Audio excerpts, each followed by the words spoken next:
Testing, testing, 1, 2. We're still Sounds good? good. Sounds good. All right, so let's just roll into it, and people will trickle in as they go, and this space will be recorded.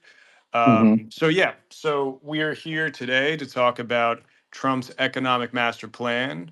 We're using as our starting point Yanis Varoufakis's essay in UnHerd, where he reviews what he believes is the underlying theory, if there is any theory to begin with, of Trump's tariff policies.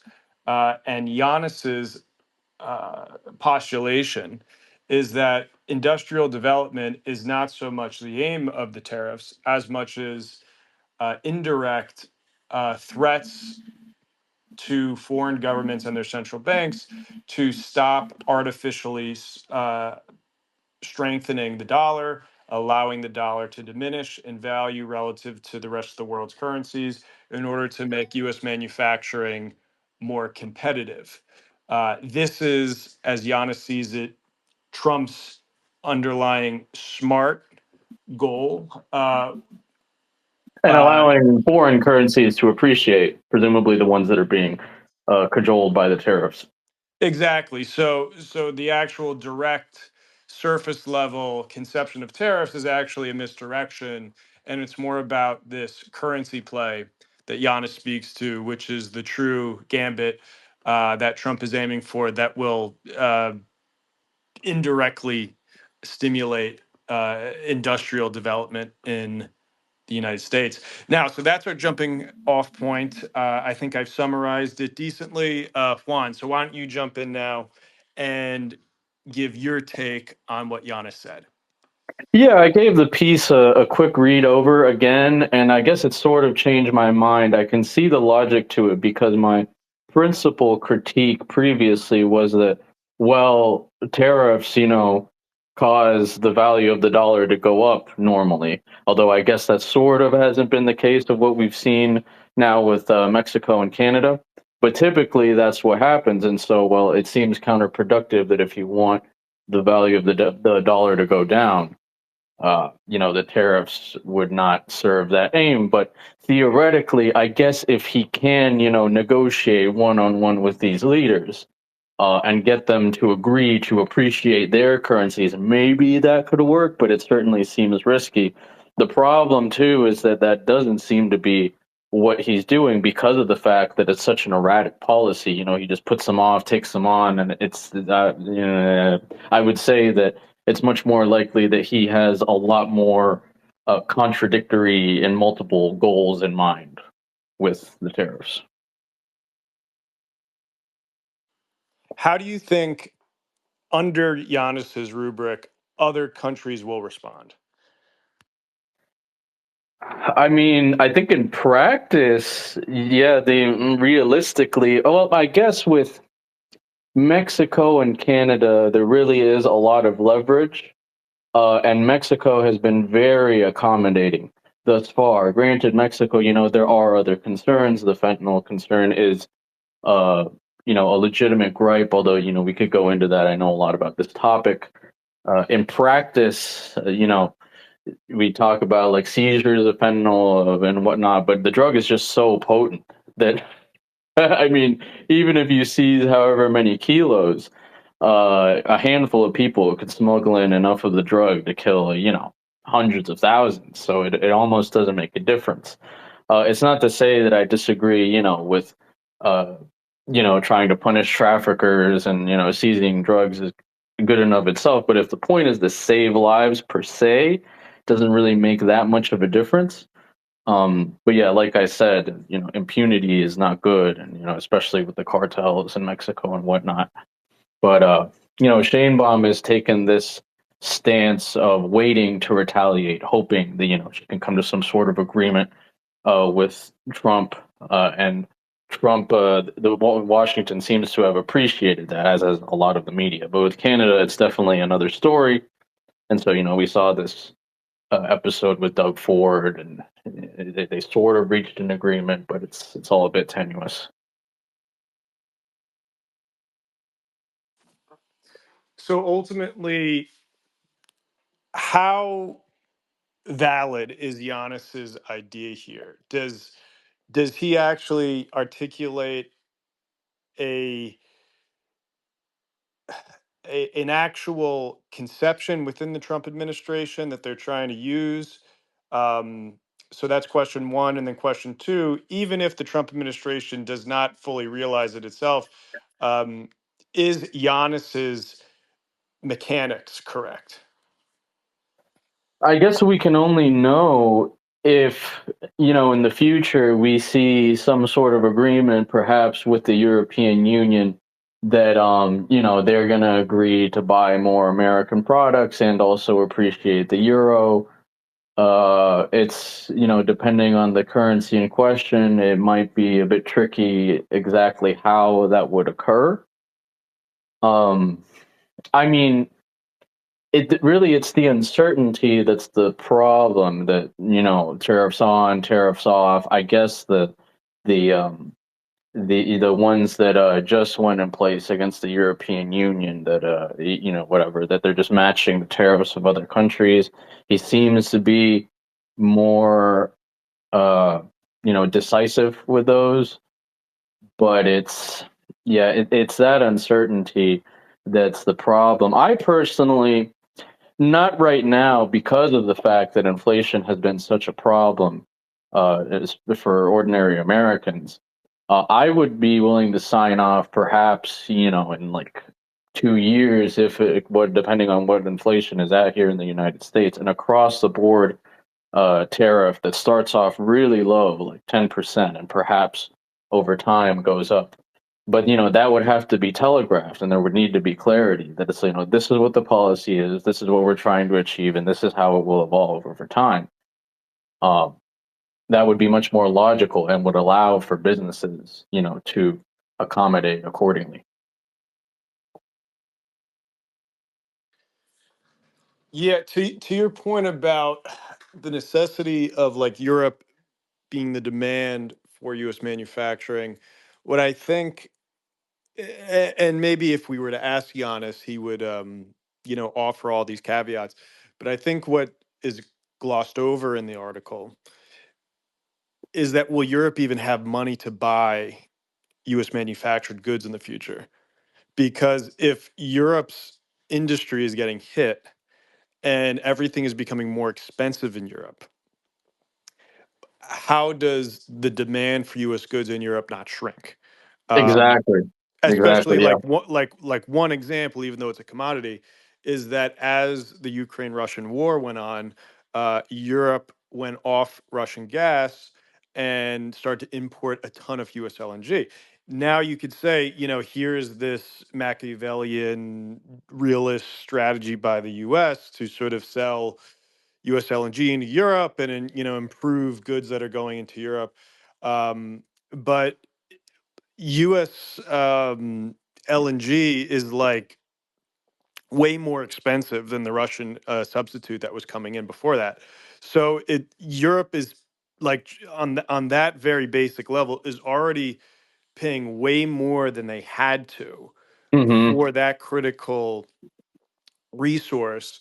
And so it would be safe to assume more and more US imports into Europe would be thus more and more expensive.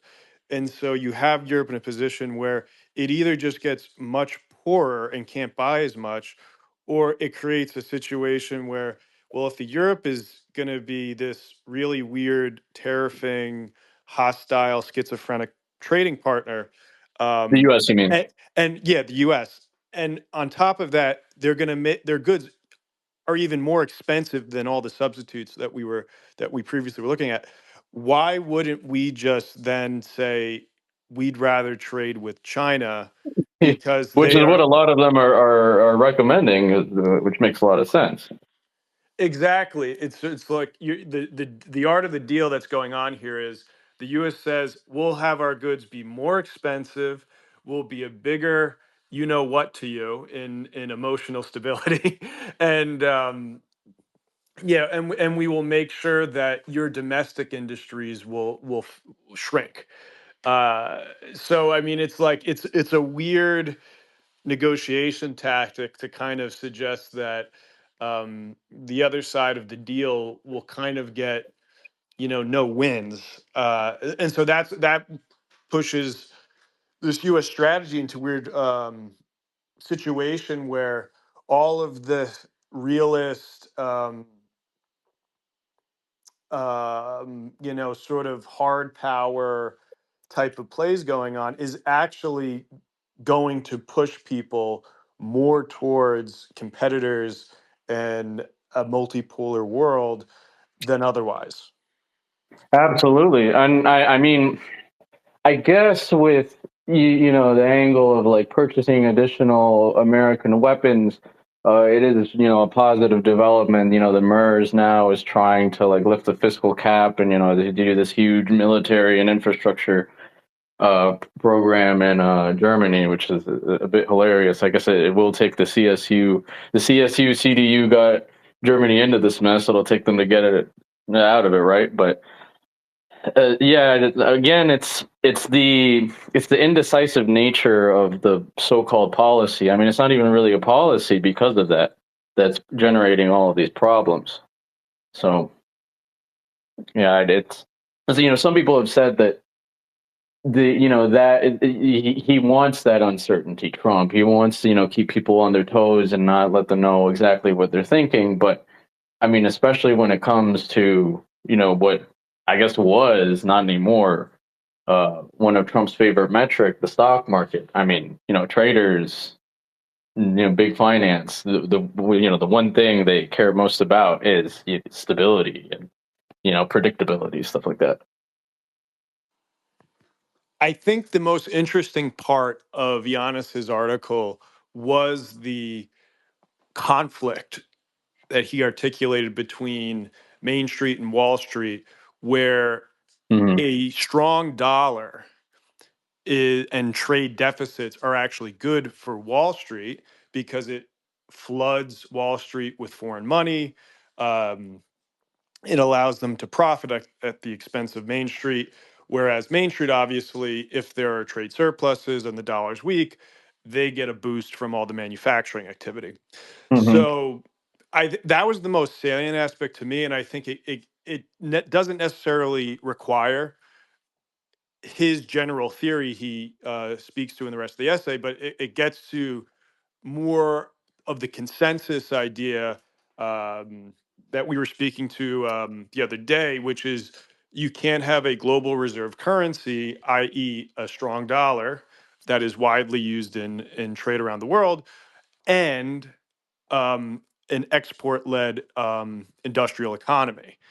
And so that's the Wall Street versus Main Street divide because the manufacturer needs the weak dollar, the international financial services needs a strong dollar.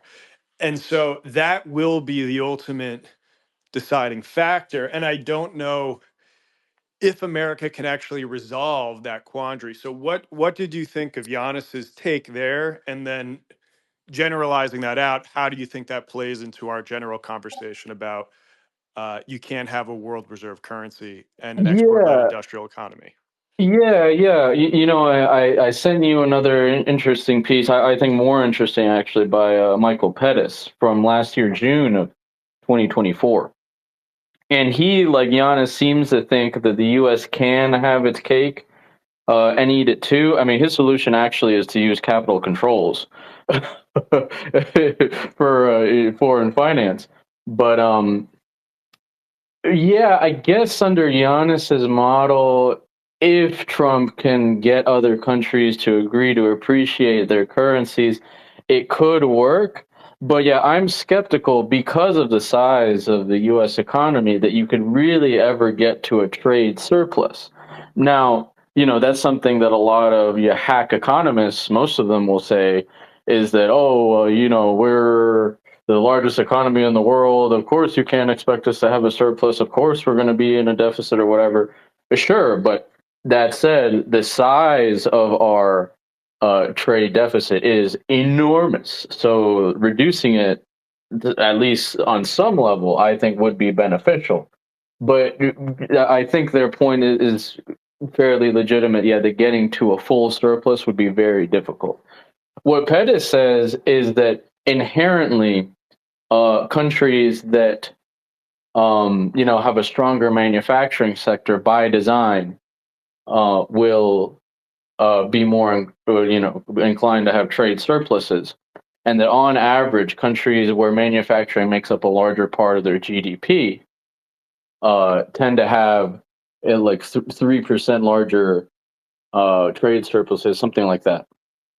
So it's it's interesting. I mean, Pettis is the way he frames all of this is that basically, our internal demand, yeah, will subsidize the excess savings, excess production of other countries, which is absolutely right, because you will inherently have a trade surplus if you produce way more than you consume. And that does seem very far fetched under the current paradigm we have in the United States. Tariffs could definitely help with that, but they have their costs, and so that's where given the terrible effect that inflation has had on the U.S. on ordinary consumers, I think it's a bit much to ask of them to pay way more right now, and especially with the ultra high interest rates. That's something we should also talk to that I thought was interesting. That Yanis posits that part of Trump's negotiating strategy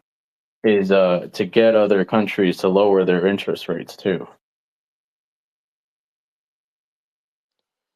Yeah, which that was the big sleight of hand that he discussed. Whereas I feel like my milieu of school of thought that's been Oh, sorry to incubating. interrupt you, Peter. And this is very pertinent. Jeff just joined, and he'll have some very good ideas here if you want to make him a speaker. Oh, all right. I will invite Jeff up. There you are. And then yeah, just to finish that point. Um, yeah, I feel like the milieu that you and I have been incubating inside of has been trying to figure out this resurrection of the tariff and American industrial policy and thinking of it along those direct terms. Whereas Giannis is saying the tariff is a sleight of hand, it's a misdirection, and it is effectively being used as a sanction, which I've converged on that view independently, sort of to where he says, where it's not an industrial development tool, it is a sort of let's whack you over the head if you don't do things we like, and Hmm. ultimately, in the context of Giannis's piece, Trump is using it to not stimulate industry in the way we would expect from a tariff, but to whack countries so their central banks lower interest rates and stop hoarding US dollars, boom, to weaken the dollar. So I thought the mechanic is interesting, but it does seem to give the Trump people a lot of credit. And Way too it much credit, yeah. and I don't know how much citations are there to support that that's what they actually believe versus uh, I mean, versus especially other when you have a guy conceptions, like if anything Lutnick, else. that is like the public face of all of this. So, Yeah, yeah. I don't see. It does seem like there's a lot of credit going on to that theory. So, have you seen any supporting evidence for what Giannis says? no, and actually, here, if Jeff is a speaker now, this is where I'd like us to get into our conspiracy mindset. Jeff has a good conspiracy theory that I kind of ascribe to. That and relating to Giannis's view, it could almost make sense that Lutnick, from what I've read, was essentially handpicked by Elon. There's been an Elon acolyte, and there was this the Madison Square Garden rally. He's just fawning over Elon, the greatest capitalist, whatever. Uh, and yeah, he clearly doesn't seem to know anything of what he's talking about. That said, the conspiracy theory essentially is that Lutnick and I guess Besson and Elon and like the tech right sector of the White House are just egging Trump on to do the stupidest version of tariffs so that they can completely discredit protectionism and assume more influence. And related to that, I guess this could almost make sense that they really are just pushing the U.S. economy further and further into a recession.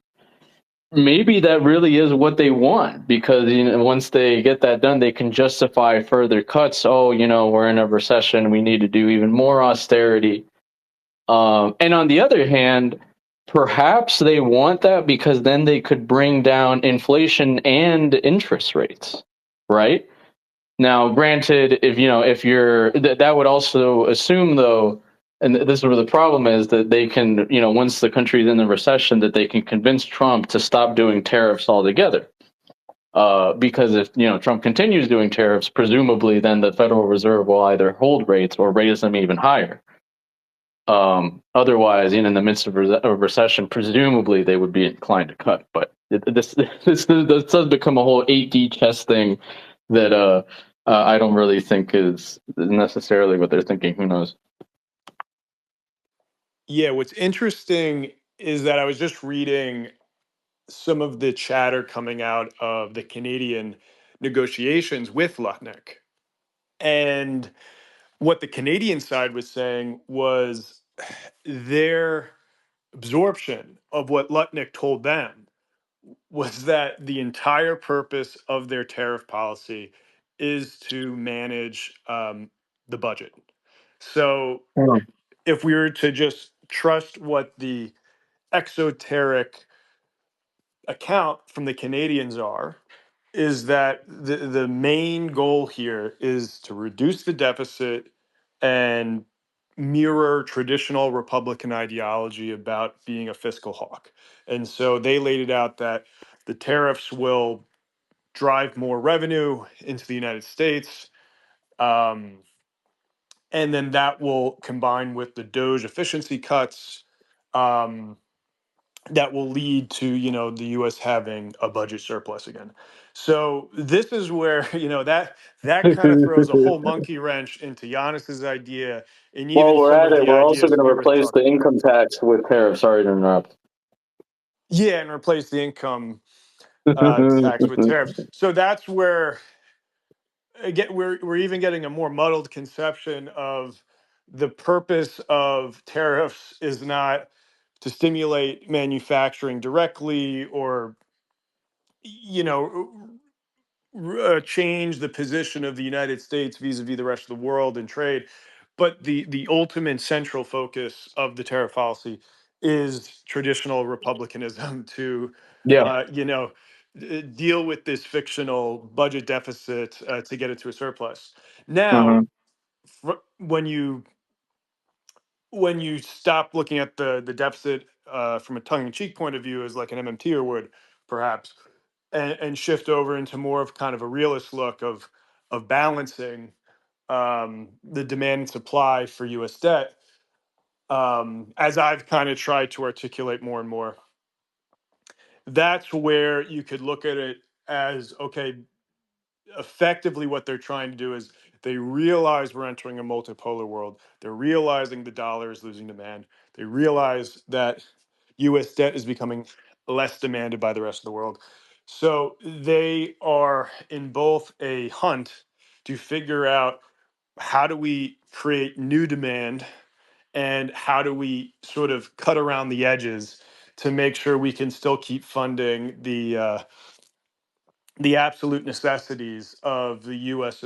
Regime, which is, we can cut Social Security to your grandparents, but we will not cut the Hellfire missiles. Those will keep going Uh-huh. and all that stuff. So that seems to me, if you were to really scratch all the way to the surface down below, that seems to be driving everything. The recognition that the The zombie U.S. Reaganism, yeah, the deficit hawkery. It's, I mean, and it's so terrible. It's an article of faith for them. There's no logic actually behind it.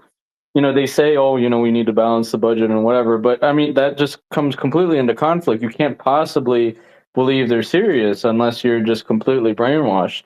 When the CR they just authorized, wow, I was looking at this and it actually, increases the deficit by more than like the CARES Act or like the American Rescue Plan, any of these the 2017 tax cuts. Because yeah, sure, there's however what like $2 trillion dollars of cuts, presumably of like Medicaid and Social Security, but then there's like 4 trillion in tax cuts, additional tax cuts on top of the 2017 one. So I mean, yeah, Doge is just a joke. They're not. It doesn't make a difference with regards to the deficit or the national debt. Uh, and it's impossible to think that that's their actual goal. Um, with this CR that they just authorized, I just see it as it's more just posturing that they just like cutting for the sake of cutting. And I guess there's an argument there that yeah, they there's a handful of like stupid things that they found that they cut. Sure, that's fine. It just doesn't actually contribute to real austerity, which is what they say they want. Yeah. The thing is, realistically, we can just keep running deficits. That isn't so much the problem. The problem is the subjective foreign policies of the United States, which perpetuate such high budgets, namely in the discretionary military category. Um, and that contributes to the rest of the world going multipolar and saying, we don't want to, like, why are we financing this bully around the world? Yeah, And so yeah. that combination of forces in a feedback loop is the situation that actually necessitates, in a weird way, the fiscal hawk policies, where in a more normal environment in the United States, where people would say, like, we don't need to be in a three front war, we don't need to be financing proxies and all these things, that would actually create a situation where we could keep running deficits. We would still have demand for our debt, and we could get to sort of a more self sufficient, long run picture. So that's where, in a weird way, as much as I would But Peter, we critique, brought freedom to Syria. We yeah, finally so did it. yeah, so that's where, in a weird way, where I would objectively critique Republican orthodoxy on fiscal policy. In this scenario they find themselves in, there is actually a practical necessity of it. So, what do you think of my long-winded way of saying Ronald Reagan was right? Well, I mean, yeah, this is where I think we should talk about your crypto piece, which Jeff actually commissioned for Compact.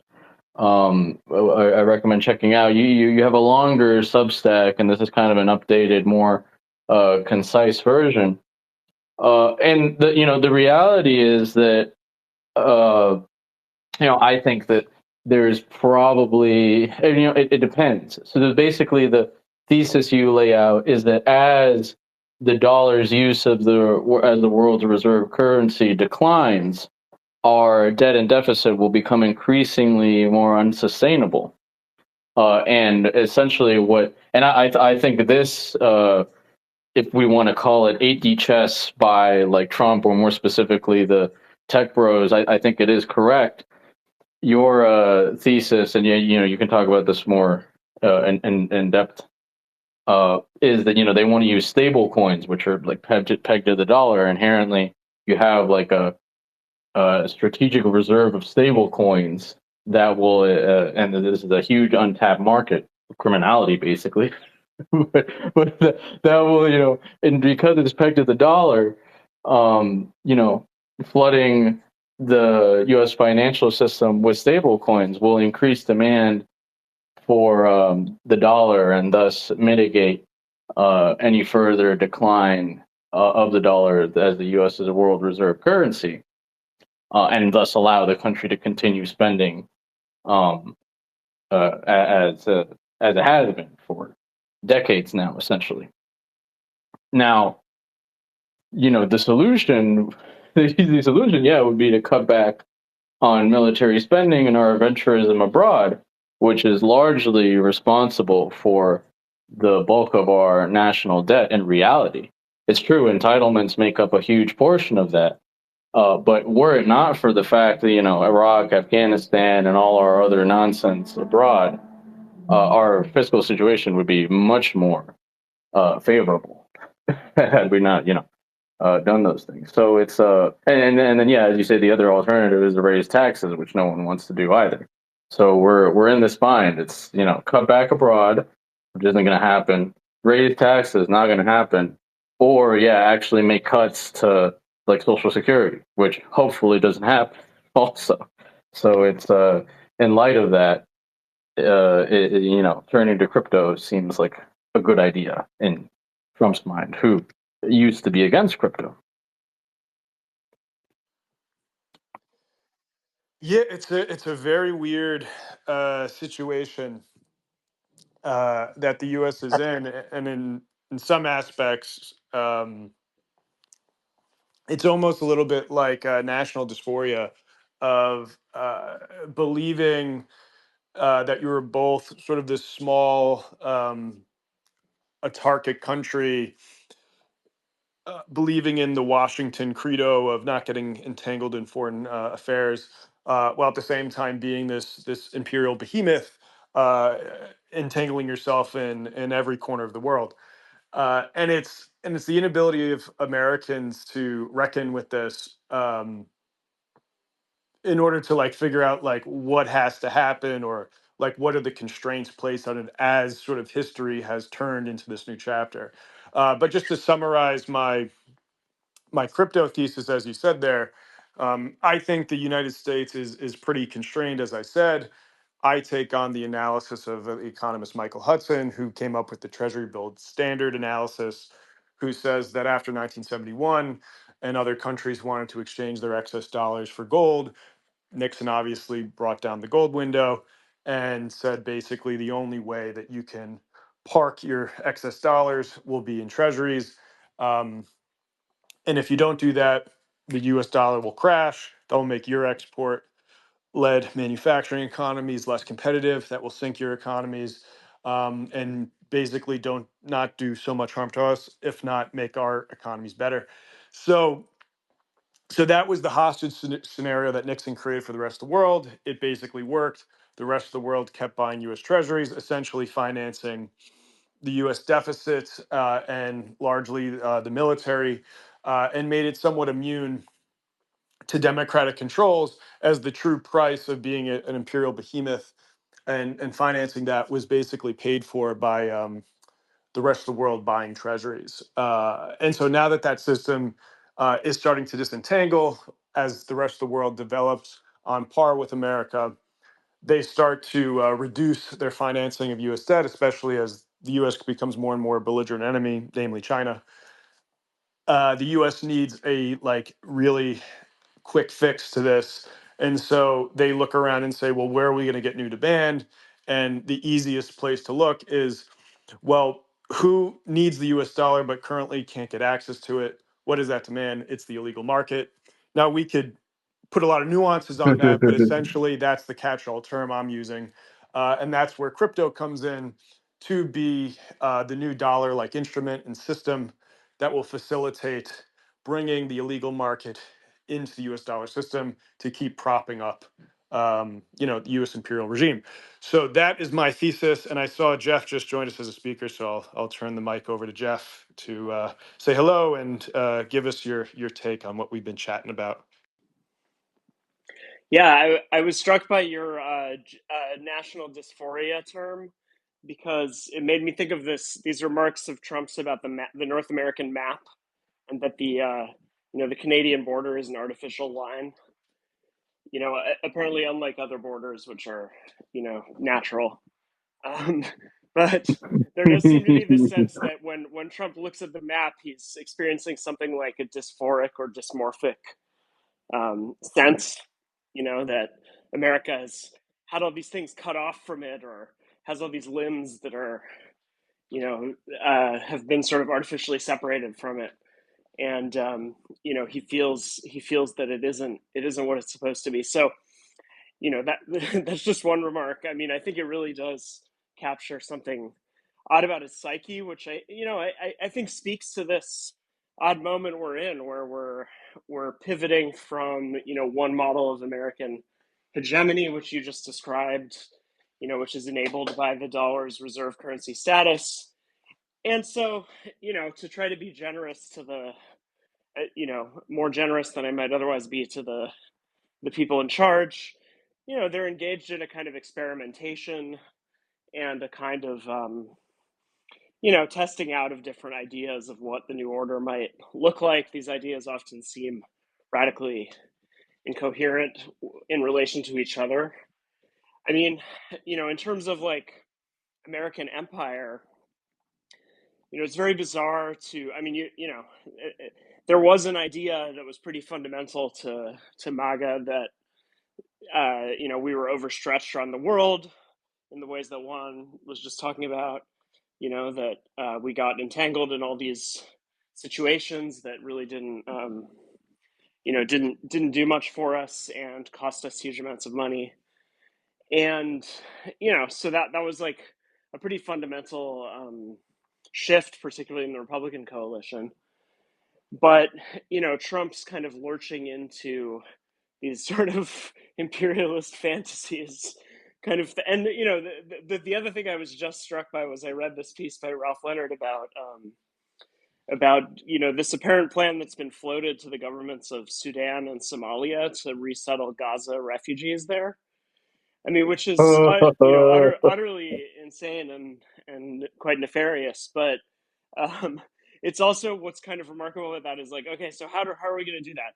Well, essentially by bribing these governments. It's going to cost the U.S. a lot in terms of aid, right? When we're in the middle of supposedly, deciding, well, we don't, we don't just give handouts to the rest of the world. And what does that mean? Well, it effectively means, I mean, I hope that this situation will not actually come about. Not that the status quo is great either, but what it means is that you have a couple of new kind of de facto aid colonies, which have been put in charge of this extremely, which are already both recently racked by civil war, and are now being put in charge of this, massive, extremely fucked refugee population. And one of them is even, one of these countries is even on the Horn of Africa. They could sort of wave to the Houthis across the Gulf of Aden.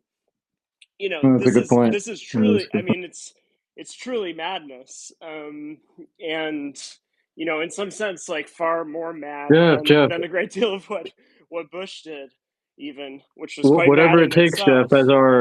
Jeff, whatever it takes, as our compact friend Chris Coutron would say, we Right. need more Gaza. Right.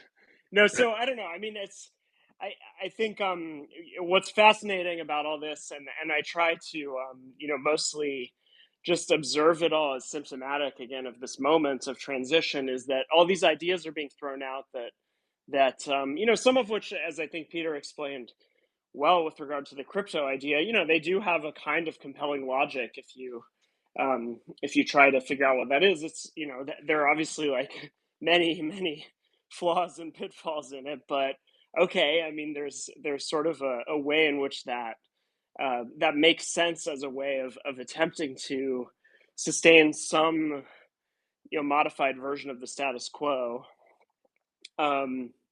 But then there are a lot of them that just seem truly bizarre and out there.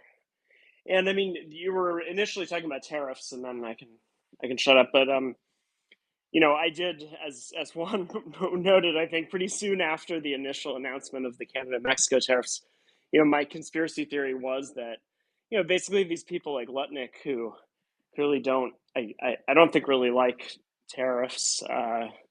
And again, he does seem to be kind of Musk's ally in the cabinet, and so there was sort of a theory that this is just like the dumbest version of tariffs, and the results would not be very good, and then it would just be a way of kind of saying, hey, Don, the markets really didn't like that. Now it seems actually that I was slightly wrong in that Trump has shown a willingness to accept pain on the markets to some extent, although even there Yeah, it is an interesting development although he relative to Trump has one. although even there, I mean, he has repeatedly delayed these tariffs. You know, it's like there's so much odd stuff going on there. He, I mean, you know, one interesting point is like how well Scheinbaum is doing as a negotiator with him. But you know, the other thing that's kind of interesting there is I suppose you could argue, I'm not sure I would, but I suppose you could argue, okay, like the threats of tariffs to Mexico did prove efficacious in causing the government there to ratchet up its activity against the cartels. There were this huge wave of extraditions, which was pretty unprecedented in terms of the scale Yeah, of that operation. 29 And so it kingpins. did, Yeah, that were just it did handed work over. as in the way that he claims it did, or claimed it would, in the sense of like being able to extract concessions on the kind of security and drug trafficking front. But this kind of works against like various other rationales for tariffs that are supposed to be the kind of long-term and fundamental ones. And I often think with Trump's, when he talks about tariffs, it's this kind of version of Freud's kettle logic, where it's like there are sort of three justifications given, each of which seems to kind of cancel out the other ones. Freud's kettle logic is the person accuses someone of having borrowed their kettle and returned it broken, and the person says, it's not broken. I didn't break it, and moreover, it's not. And moreover, you never loaned it to me in the first place. And so, Trump's, when he talks about tariffs, it's always this kind of pivoting between seemingly mutually contradictory justifications for them. And the sort of psychoanalytic reading on that is just that there's this deep sort of psychic attachment to this thing, and then any and every conceivable justification is trotted out at the expense of any coherence in order to kind of sustain the fantasy in some sense. So yeah, there's a lot of weird stuff going on. I mean, again, I'm I sort of think like, yeah, some of these projects you can kind of figure out a deeper rationale for. It sounded like you guys were skeptical of Varoufakis's kind of attempt to articulate that. I Totally. thought, at least among the things I've read, particularly by somebody who's not a MAGA ideologue, I think that was like, it was the best attempt I've seen to try to figure out, okay, well, what could be the rationale for all this weird shit. But yeah, I don't know. I mean, I think and Peter and I guess might have another conversation about this, I don't know, but I think this basic tension between dollar hegemony and the supposed commitment to rebuilding the US as a kind of global manufacturing powerhouse, it just cuts so deep. And again, you can kind of reduce it to a psychoanalytic explanation of like, wanting to just this kind of deep need to believe that there aren't any trade-offs, that you can have everything. And there is some of that going on. I guess Varoufakis was attempting to explain, I suppose, how, even if the extreme version of that is inconceivable, there is kind of an attempt to imagine a different order that would, achieve at least a partial version of both of those goals. Now, I'm curious, Jeff, since you've been a keen observer of this realignment space that's been developing over the years in the wake of Trump, and we've seen conversations and more intellectual discussion around tariffs and industrial policy for these number of years, and all the events, the institutions, publications that pop up. Where was Howard Lutnick through all Oh those yeah. years? Where was he at the NatCon conference? Where was Lutnick, or why was he conspicuously absent from those years of intellectual development? Yet in the past year, he's been jet rocketed into the spotlight, eclipsing more relevant figures, like let's say a Robert Lighthizer, Yeah. who the Wall Street Journal, I always love their title they used, said was iced out. Yeah. So why do you think Howard Lutnick came out of nowhere, or was Lutnick always there in the audience? We just never saw him. Yeah, it's Peter, Lighthizer, he wasn't thinking big enough on tariffs. right. Yeah, I mean, well, I liked how Lutnick was basically I mean, he was talking about how I think it was either like Hanania or Iglesias or somebody in that realm who was like, basically what he's the vision of tariffs he's presenting on some Fox News program or something was like, basically just trying to move as far down the value chain as possible. Basically like, yeah, well, we need to be like manufacturing all of our own T-shirts or whatever. Was something Lutnick was talking about in some interview. But he really has seemingly come out of nowhere, and it is a bit where my conspiratorial thinking comes from. That and let's not even talk about Besant, the longtime Soros operative. But it does kind of get my conspiratorial. That clearly you have people in various parts of the Republican coalition who don't want a sort of sane, like, national development policy to occur. And so if you were to put someone in charge of that who neither understands it nor is able to articulate a remotely coherent rationale for it, nor is able to execute or get Trump to execute anything that would achieve that, then you're basically you're in a pretty good place, because you're gonna sort of sabotage any movement in that area, under the guise of advancing it. So it does make me feel a bit conspiratorial, and it makes me think that the simpler, less conspiratorial explanation is just that this is a guy who jumped on a bandwagon, saw an opportunity for himself, and saw an opportunity to promote some of his own interests. I mean, he is he was not a key intellectual in the realignment space, but evidently he was a key intellectual in the sort of intersection of finance and crypto. So and my understanding is, like, at Cantor Fitzgerald, he was a significant figure in terms of kind of bringing crypto investment into kind of more respectable precincts of Wall Street. And so that clearly is a significant part of what he's up to.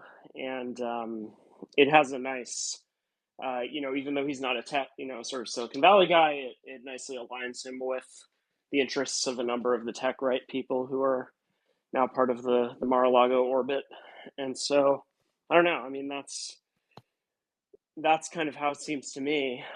Jeff, But yeah, I'll interrupt you because Alex just joined as a speaker, so we'll want to get him in a sec. But I also want your take, and also Alex's take, on the second part of the Schellenberger-Rojas conspiracy theory, that they want to induce a recession in order to, like, get interest rates to come down and, by extension, inflation. I mean, yeah, that seems pretty plausible to me. Assuming, that they can convince Trump to stop altogether with any kind of tariffs. Yeah. Right. No, I think that seems plausible in terms of what they're doing now. And I guess just more broadly, again, the assumption is, when you have a crisis, it's just the usual points about not letting a crisis go to waste. Like, getting a recession is useful in terms of, if you want to radically shift things, if you want to experiment with some of these. I mean, things came out of the quantitative easing coming out of the 2008 crisis, the various things that came out of the 2020 kind of COVID lockdown moment. These were both moments in which the sort of economic landscape was radically transformed. And so, whatever their actual goals are or lack thereof in terms of stuff like reindustrialization, they are clearly interested in all kinds of, pretty radical restructuring. And, engineering a recession would be a helpful way of kind of creating an opportunity for that. So it seems pretty likely to me, to be honest, especially having seen this week how, it seemed that there is a willingness to see the market tank in a way that you couldn't quite imagine Trump having accepted in his first term. Totally. Alex, how will Jared Yeah. Polis save us? Well, certainly on the Jared Polis point. By the way, this is in reference to my piece from this week, Abundance Mindset in the Baffler. Go read it. Jared Polis is an interesting figure to me because he's both this kind of libertarian who has accepted industrial policy essentially, despite not knowing how this fits into his sort of slavish love of free trade. But to Jeff's point about engineering a recession, just to do huge restructuring via whatever you want to say, QE, the kind of you know technocratic innovation that you saw after 2008 and 2020. I think that with this administration, there's a very weird dynamic, in the sense that like someone like Elon is very radicalized against is very radicalized against that kind of thing and against those kinds of moves by central banks. Ironically, Elon is a guy who benefited immensely from ZERP. But to Jeff's point, I don't know. Like genuinely, if there's a Trump session, are these people going to do stimulus? Are these people going to want to do QE at the scale that it was done in 2008 and 2020? My guess, with Elon on posting on here, Keynes was a great evil or whatever it is. My guess is that they really don't. In insofar as I think that there is a plan for the American economy. And this is by no means an original observation. I think the idea is just this kind of abstract hatred of PMCs and this abstract belief that everything must be done to, to dislodge the laptop class, and then from there we'll have this huge chaos. While all these kind of symbolic ideas of the knowledge economy are no longer functional, and then we realize the actual strong manufacturing economy. Like I think that I quite frankly I wonder how much these people really believe we need industrial policy at all, so much as they believe we just need to cut the fat of the laptop class, under which we have a economy with strong fundamentals and strong, and a strong industrial base that can just kind of grow on its own accord. One of the things that in my American Affairs piece from late February, one of the things that, and this again is an observation that my friend Andrew Elrod made in Phenomenal World in his piece "What Was Bidenomics." So I just tried to bring that observation out a little more. But the reason I think that the business class mobilized so fiercely in favor of Biden in 2020, to the point where the electronics lobby had never tended to give around 100 million to both sides in previous elections. In 2020, they gave 200 million to the Democrats and something like 50 million to and something like 15 million to the Republicans. The reason I think that was because while the Trump people had realized that the Trump people wanted, to do a kind of techno security manufacturing thing, but they were not willing to do the corresponding fiscal policy that would have required. So I think that with guys like Eric Schmidt, they go very quickly to the Democrats because the Democrats are the only people who are willing to experiment with something like with something like a 250 million semiconductor subsidy program, like like what's in the forget what the initial iteration of Build Back Better was called. But in any case, I think that what that betrays, that Republican unwillingness to do a huge subsidy program for for semiconductors, betrays this belief that really we can just do tariffs, and that alone will reveal the fundamentally good economy we have for industrial policy. We don't actually really need to reshape anything. Everything we need is just there and needs to be brought out. If only we could just eliminate the laptop class somehow. This kind of damper on innovation, this damper on everything good about the American economy. Which Jared Polis can certainly help save us from as well.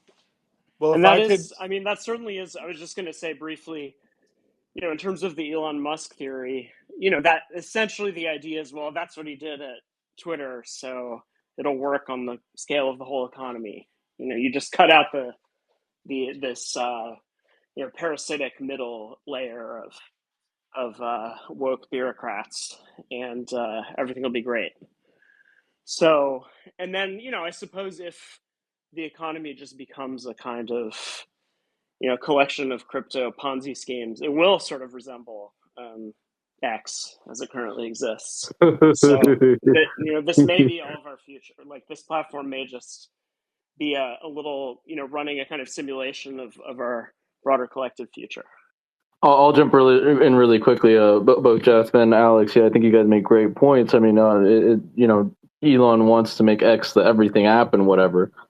And Alex, we can't go with it can't go without saying that Trump in his State of the Union, or whatever, mini State of the Union, even though it was like the longest ever,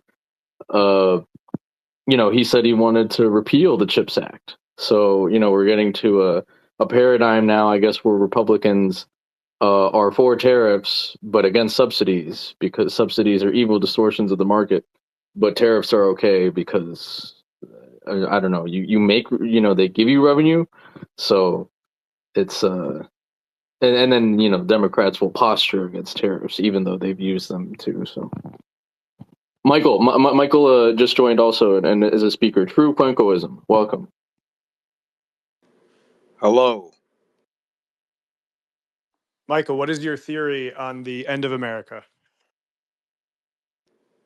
Well, I wrote a piece for UnHerd last week, sort of honing in on the Gorbachev comparison that some of the Silicon Valley philosophers have come up with, which is that they're basically using the Soviet collapse as a kind of a positive role model for hollowing out the central government.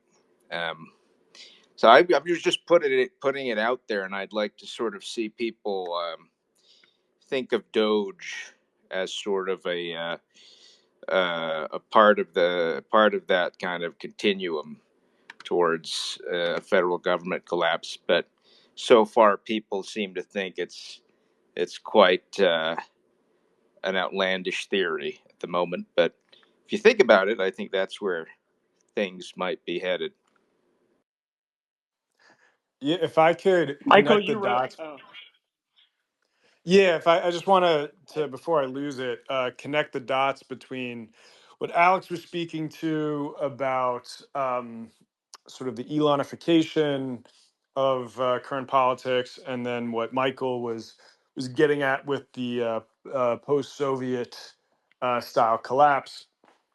I think the way to understand it is, one, the metaphor of America is dysphoric, as I used before, and seeing that dysphoria manifested in an ideological position centered around, as much as I can be at risk of obsessing about, centered around Tyler Cowen and his state capacity libertarianism.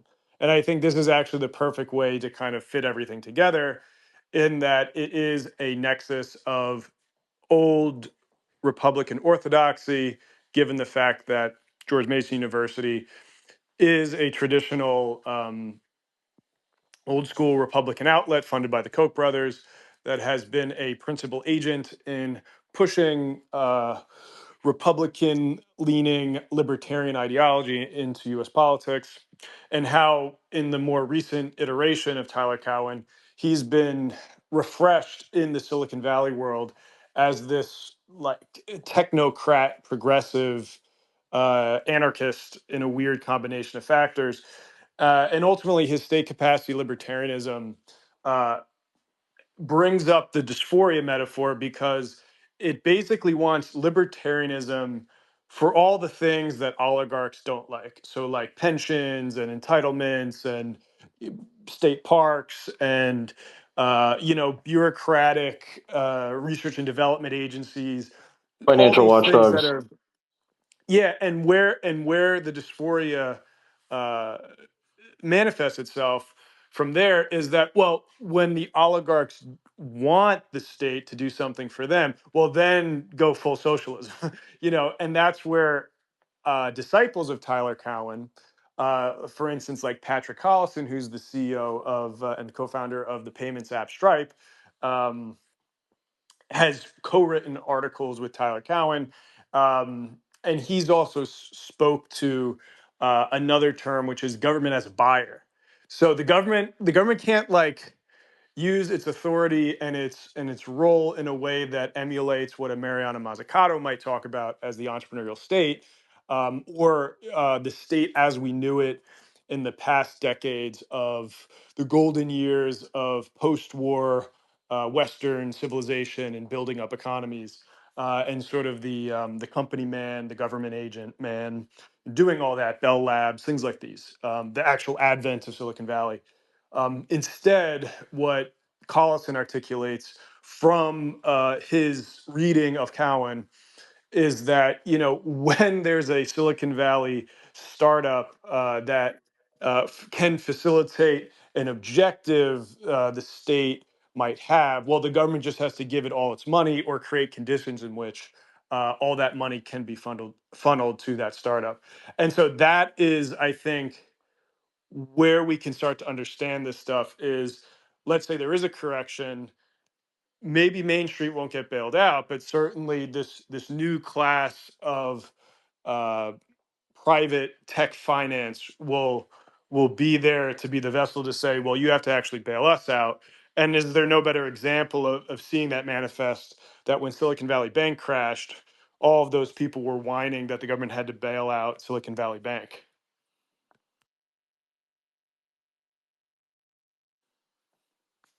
And so I'll flip it out for any reactions.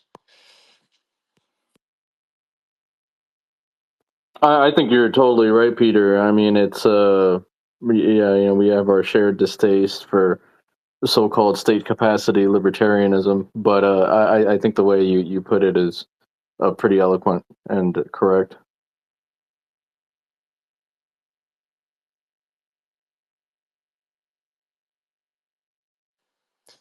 Yeah, because that's to the degree that it emulates what Michael was saying about post 1990s Soviet Union or Russia. You can actually see like that's the oligarchic class gearing up to swoop in and get these assets. And even in the imperial escapades that we're seeing from the current administration, let's say Greenland, if we are to believe that the incentive there is the rare earth minerals in Greenland, uh, and perhaps the rationale there for why there has to be state capacity and state power projected into Greenland to make that accomplished is to serve the interest of oligarchs that will come in and privatize those minerals. I mean, we kind of saw that with the Panama Canal, where there was all this state power being projected in order to get the U.S. back in the Panama Canal, and the outcome was BlackRock buying the BlackRock. Panama Canal. Yeah, and Yeah. so that just seems to be coherent to a cynical reading of Tyler Cowen's state capacity libertarianism, where the state power will be used surgically to further the interests of oligarchs, but then we'll have the dysphoric contradiction applied to the welfare of the rest of Americans to say, well, like, you guys need austerity. You guys, you can't expect the government to do anything for you. You need to pull yourself up by your bootstraps. If I This is may, the sorry. sorry. I'll be quick, Alex.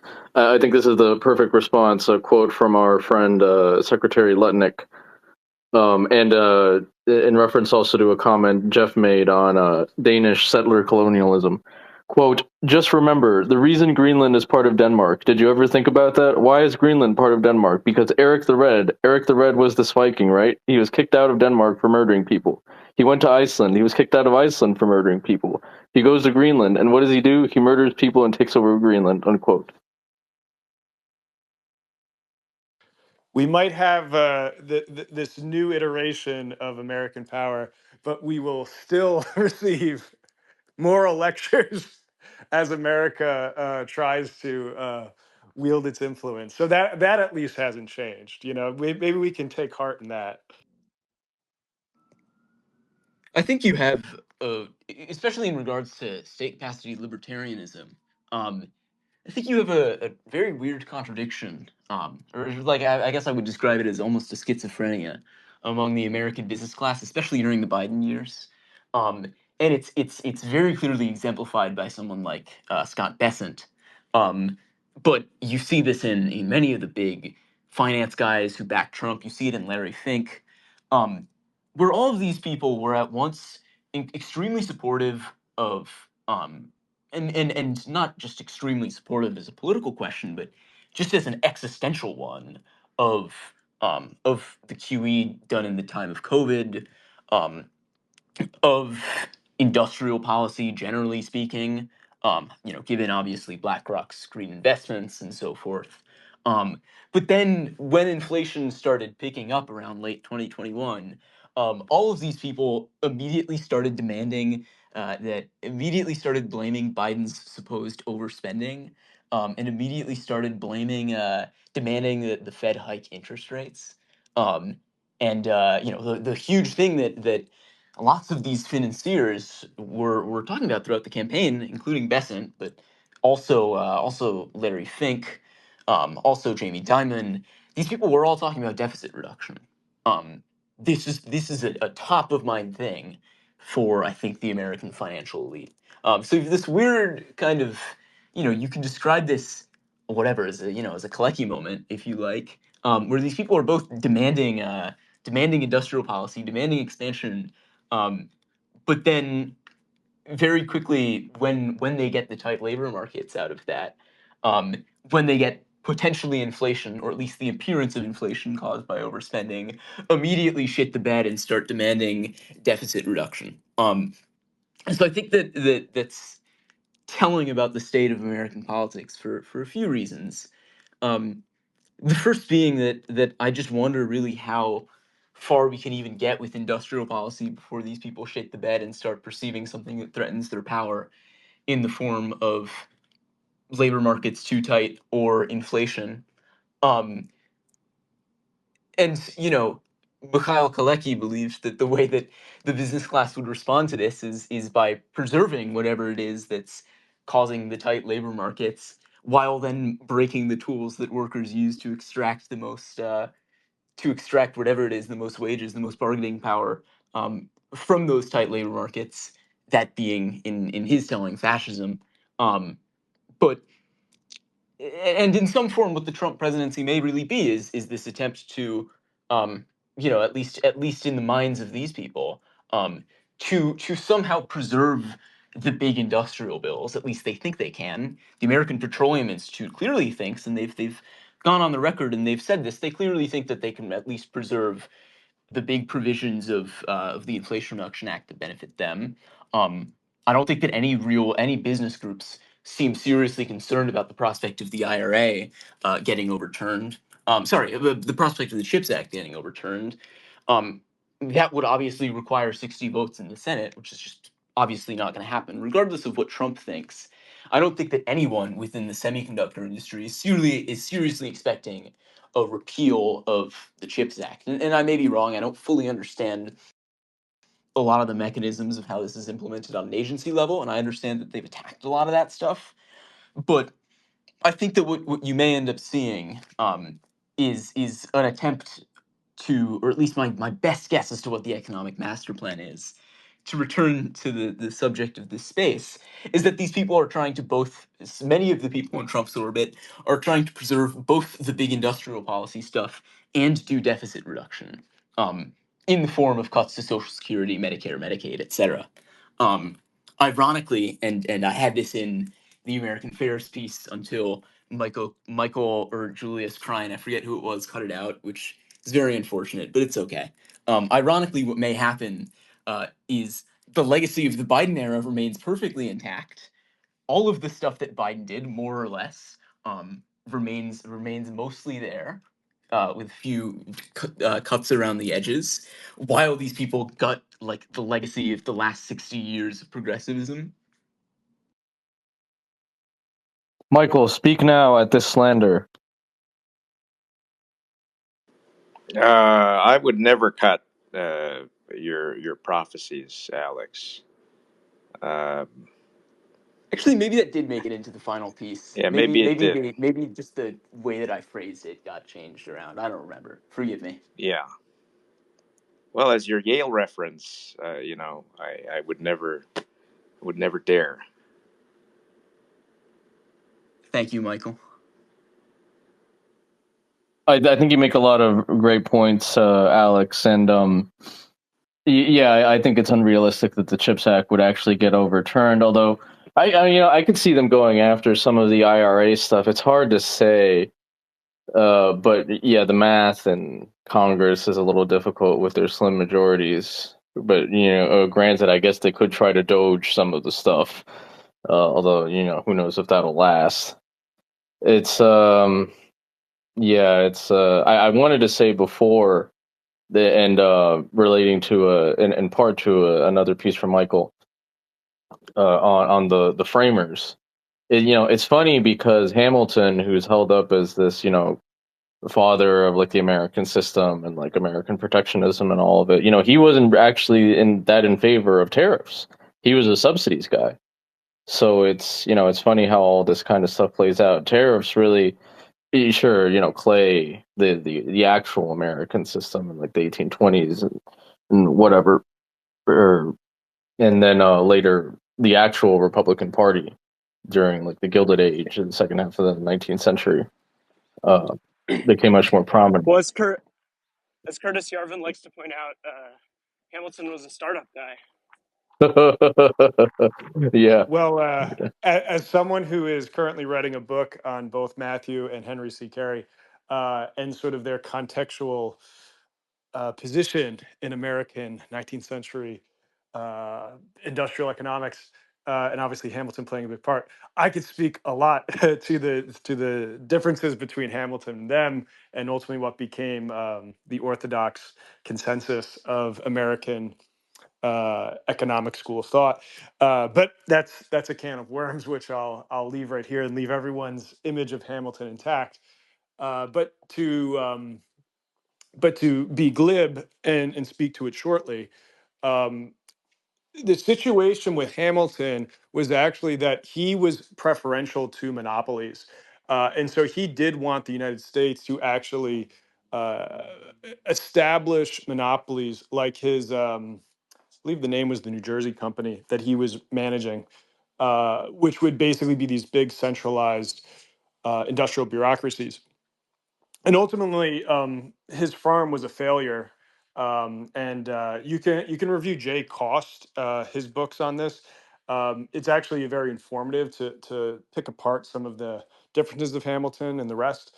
But by the time Clay and the Careys really gained steam, which comes really in the 1820s, you got to remember that like Hamiltonianism was not that popular until after the War of 1812. It was that which basically stimulated all of America, and especially the American elites, to give up on Jeffersonian libertarianism and actually say we just got our butt kicked. It turns out we actually need factories to make guns and bullets and things like that. So that put a kick drive into people like Clay, and the Careys really gaining popularity. and it was ultimately this sort of Matthew Carey laundering Hamilton's popularity as a founding father and the correct things that he did right in the 1820s that pushed forward this idea of Hamilton protectionism. But ultimately, where Clay and Carey differentiate themselves from Hamilton is that they were much more looking for macro effects to stimulate all of this. So, like the tariff is a perfect example where they made like very clear arguments that the tariff is like an egalitarian way to give equal opportunity to all American manufacturers to prosper, whereas the subsidy approach can be very targeted and centralized. And so that's where there gets into problems there. But at the same time, the carriers would then go on to support and promote like the idea of a national bank in the United States and ultimately a system of national credit to basically also offer the same egalitarian macro policy that manufacturers across the board would be able to get sufficient credit to jumpstart their industries rather than, again, sort of the government from more of like a fiscal measure deciding who are the winners and losers in almost sort of like a cartoonish way of describing government action in the economy. Whereas, yeah, a lot of these correct policies we can glean from the 19th century of American economic development is this articulation of the sort of egalitarian macro policies of the tariff when it was appropriate for the relative context of the time and the advent of increasing credit, especially across the frontier as it was developing and industrializing. Totally. Yeah, I think that's absolutely right.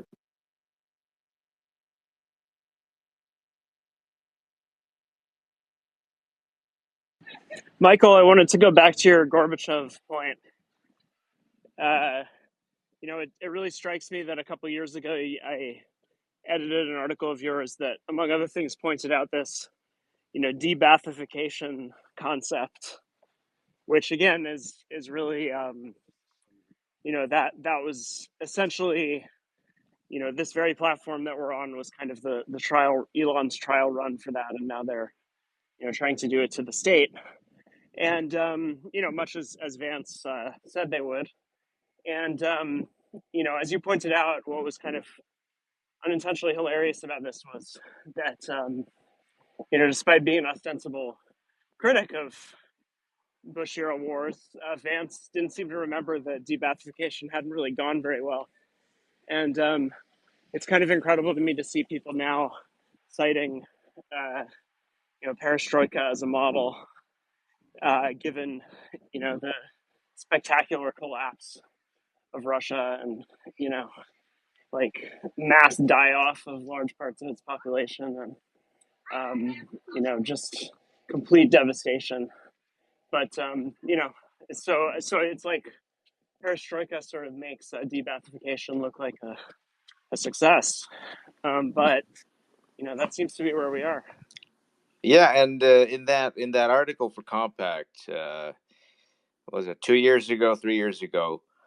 I point out, a lot of the civil servants and military officers that were summarily fired after the fall of Saddam's regime went on to join the Sunni resistance, and about a decade later became ISIS. And when ISIS established its sort of counter state, people marveled that the administrative competence of this state was so much more superior. They could collect taxes, they could administer pensions. So the analogy, if we take the analogy to the next step, what is the American ISIS equivalent going to be like? That's going to sort of scoop up all of these disgruntled civil servants and potentially also military officers once Hegseth is done with his Tukhachevsky-esque purge of the Pentagon. What is that formation going to look like? Well, this exact question came to mind when I saw the video of Francis Collins, singing "Kumbaya" or whatever at one of these anti-Doge protests, and I thought, there's the future mullah of the American ISIS. Yes. Who'll kind of lead this highly competent sort of biotechnocracy, and that was the future I saw in that moment. Yes. What a beautiful vision that is.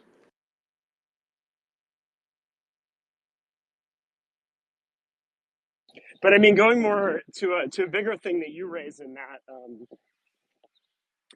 that piece, I think Ari Schulman, my editor at the New Atlantis, pointed out something about the way that Doge is functioning, which is that, it's sort of, because it presents itself as this band of outsiders, kind of pirates, carrying out these raids, and as long as they're kind of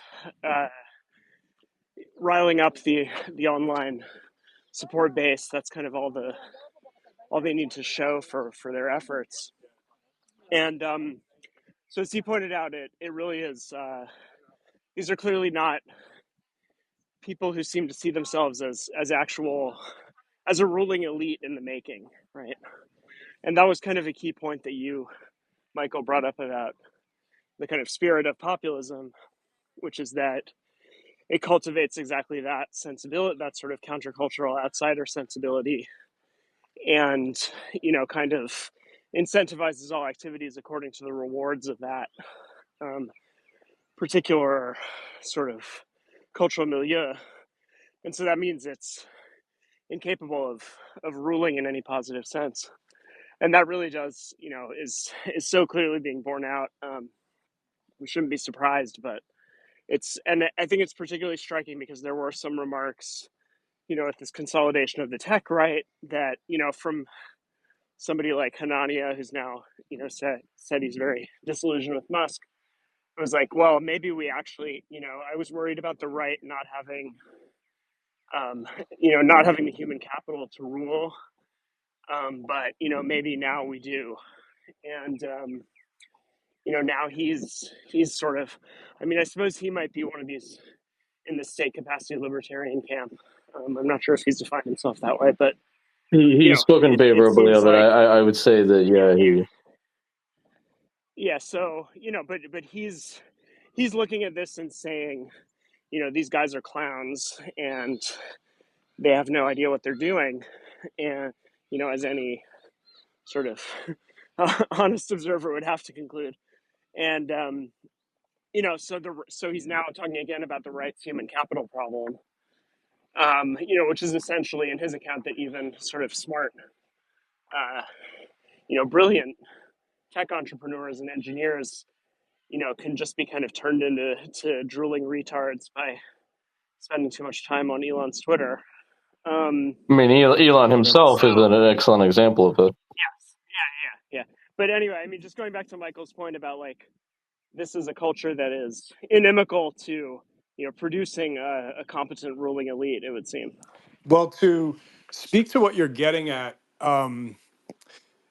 there's this problem of the aesthetic engineer class coming in and not actually being the effective, optimal, like technocratic elite that someone like a Hanania would suggest, and him kind of having a mea culpa about that. I think what we often miss when we're talking about tech and the tech takeover of the economy or politics is that we conflate tech with the traditional sense of that word, and we can even like find a one-to-one parallel almost between a figure like Elon coming in as the real brainiac, fixing government and applying business dynamics to it, with somebody like Robert McNamara coming into the U.S. government, coming from Ford, being the whiz kid, being the technocrat, being the real, brains from the business world that's going to show these stupid bureaucrats how things are done. Now, the difference is that McNamara was actually like a brilliant statistician, engineer brain, all that type of stuff. Actually, did have the tools in his arsenal to do that, and largely that generation of men were of similar caliber. Just as like a stupid antidote, I saw an article the other day about how the armies or the air force is having problems with like 20-year-old bombers because they have to reverse engineer parts because they no longer have the institutional memory or skill sets to recreate those parts to fix the planes. And so that's sort of a demonstration of, you know, the sort of intellectual caliber or institutional knowledge of U.S. engineers declining. And I think the reason why that conflation is incorrect and why there is a distinction is because when we talk about tech today, we have to stop thinking about it in terms of the engineering sense. We have to think of it as a philosophy of finance. Tech today is simply venture capital. Venture capital, all it is how do we create assets that we can 10x to 100x in 5 to 10 years and offload on someone else. So that is, besides anything with software, web development, the internet, any of those things, which are, of course, huge contributions, the key aspect of it is the venture capital piece. And so what we're actually dealing with is a very new iteration of how financiers work. And so we're seeing a drift from the sort of traditional stock market financiers, the traditional bankers, into this like blitzkrieg style financier where all they care about is creating these assets. And to the degree that these assets are valid for the long term, or as we're seeing a choking off of tech firms IPOing. And all that says to me is that the value of these firms, which are being given oodles and oodles of private money, is actually in question. And we're actually reaching a point in the public markets with all these like Magnificent Seven firms and so forth that are investing all the way in AI and having their valuations pushed up, is that there's a lot more skepticism coming into the market today of is AI actually this game-changing technology? Whether or not it's sort of like a sci-fi dystopia is another question, but can it actually deliver on the simple promises of, you know, it's going to help your firm be more efficient by 10% and make it thus, you know, a profitable business model. I think once we start analyzing it that way, we actually see that the engineers are not actually the savvy businessmen and math whizzes that we're conflating them with. They're actually more akin to these people that can articulate narratives and hype cycles and basically to order to get that key element of let's boost this thing to evaluation as fast as we can, as high as we can, and let's get what we can and get out of there before the thing dumps. And so, you know, that brings us back to my crypto piece, which is essentially creating the crypto bubble to prop up the, you know, final years of the U.S. imperial regime and for the oligarchs to basically privatize as much as they can before the bubble pops. I think that to this point about crypto being this kind of hype fueled non thing, like it's certainly, I mean, if you look at the way that Microsoft defines AGI, I believe that the definition that Microsoft has is simply a crypto sorry is simply an AI that is able to make $100 billion of revenue. Like essentially the definition that these huge firms that are hugely invested in AI are working with is something that makes us any money is like the almost unattainable mirage horizon of what this product is supposed to do. You have a very weird, I think, parallel process in especially with a firm like Y Combinator, which I was talking to a friend earlier today, who's a lot of he grew up in the Bay Area, has a lot of friends who are YC founders, and almost every if you just go right now on the Y Combinator site and you scroll through like the X25 batch, what are the businesses that they've and certainly all of them have to do with sorry, what are the ideas, who are the high schoolers that they've plucked out to be their next founders. um the vast majority of them have to do with AI in some form, and then the majority of those are really just reskinned AI, or sorry, are really just reskinned um OpenAI, which is, I forget what the exact term is, but they're reskin ChatGPT essentially. I mean, Perplexity, which is one of the huge, like non-anthropic OpenAI startups, which is, I think Perplexity is valued at something like $8 billion. Perplexity is just a reskinned version of ChatGPT. Perplexity does not have its proprietary LLM. So I think that if we get a Trump session at some point in the next 4 years, my guess is really that it'll have to do with AI, which I think is this technology that really, um, I think that the labor saving applications are wildly overestimated, first.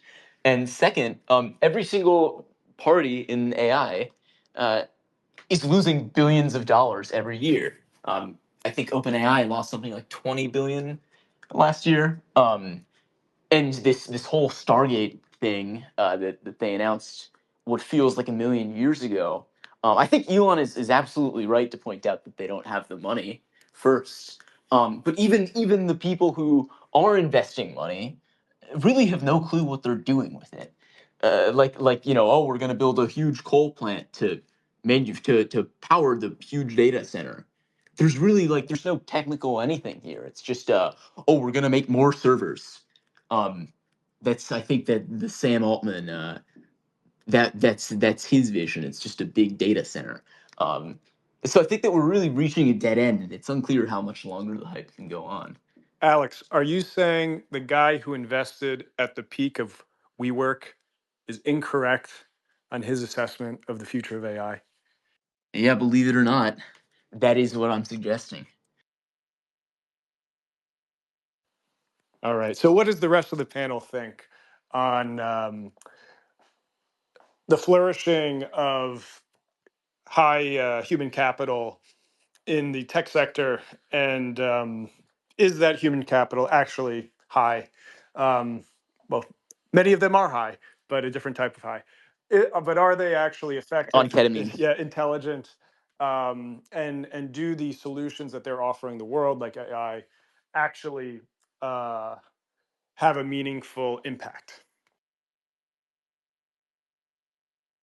As far as the second question is concerned, I'm not sure, but I'm someone who's always said that, like, brute intelligence, to use the language, I guess, of our eugenicon friends, is not itself, does not necessarily translate to effective governance, as we were saying about, Elon's 19-year-olds that are completely inept, even if purportedly they are wonderkind geniuses and tech. And we see this time and time again, going back to the framers. Like, Jefferson was objectively a genius, but he was a complete moron as a president. And Jeff will get a kick out of this too, completely unrelated. I'm Colombian American. The current president of Colombia is, on paper, a very intelligent man and a very good speaker, but he's just a complete moron. And it's just it's ideology. What ideology does to people really is incredible. I mean, you just see people who on paper are extremely intelligent, but because they've been just so deluded by whatever ideological fundamentalism, it leads them to complete stupidity, like Elon.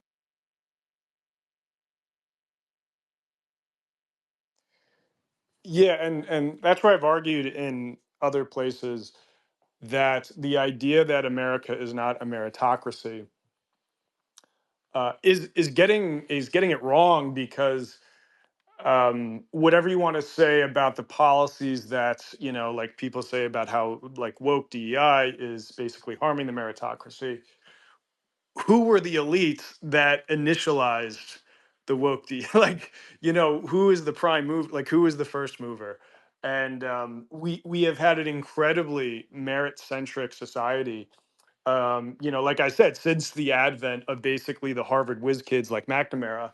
It was like that inflection point in American society, that created standardized testing, that created national standards, that were bringing people up. We're going out to like farms in Illinois and like and grabbing kids, and bringing them to the Ivy League.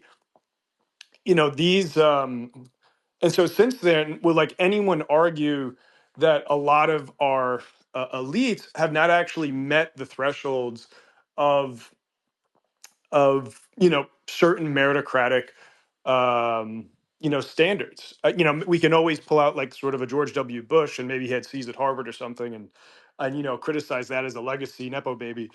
But like for the most part, by and large, our society has been run by striving middle class, um, uh, high human capital that have ascended through the ranks, and created this. And so merits and IQ, or whatever you want to call it, seems to not be the actual uh, factor to optimize. And it's more of a conceptual framework that Americans have lost, where you say, Juan, that you have very smart men here and there, but they just get their politics and their sort of ideas on the world so wrong. And that also has to do with whether people that are very smart get very dug into sort of intellectualizing their own incorrect views. And number two, we always discount the way in which incentives still drive people of all stripes to justify things that are unjustifiable. Totally. Yeah, I think that's completely accurate. Doug Henwood did a great piece on this in Jacobin in like 2019. This piece called "Take Me to Your Leader: The Rot of the American Ruling Class."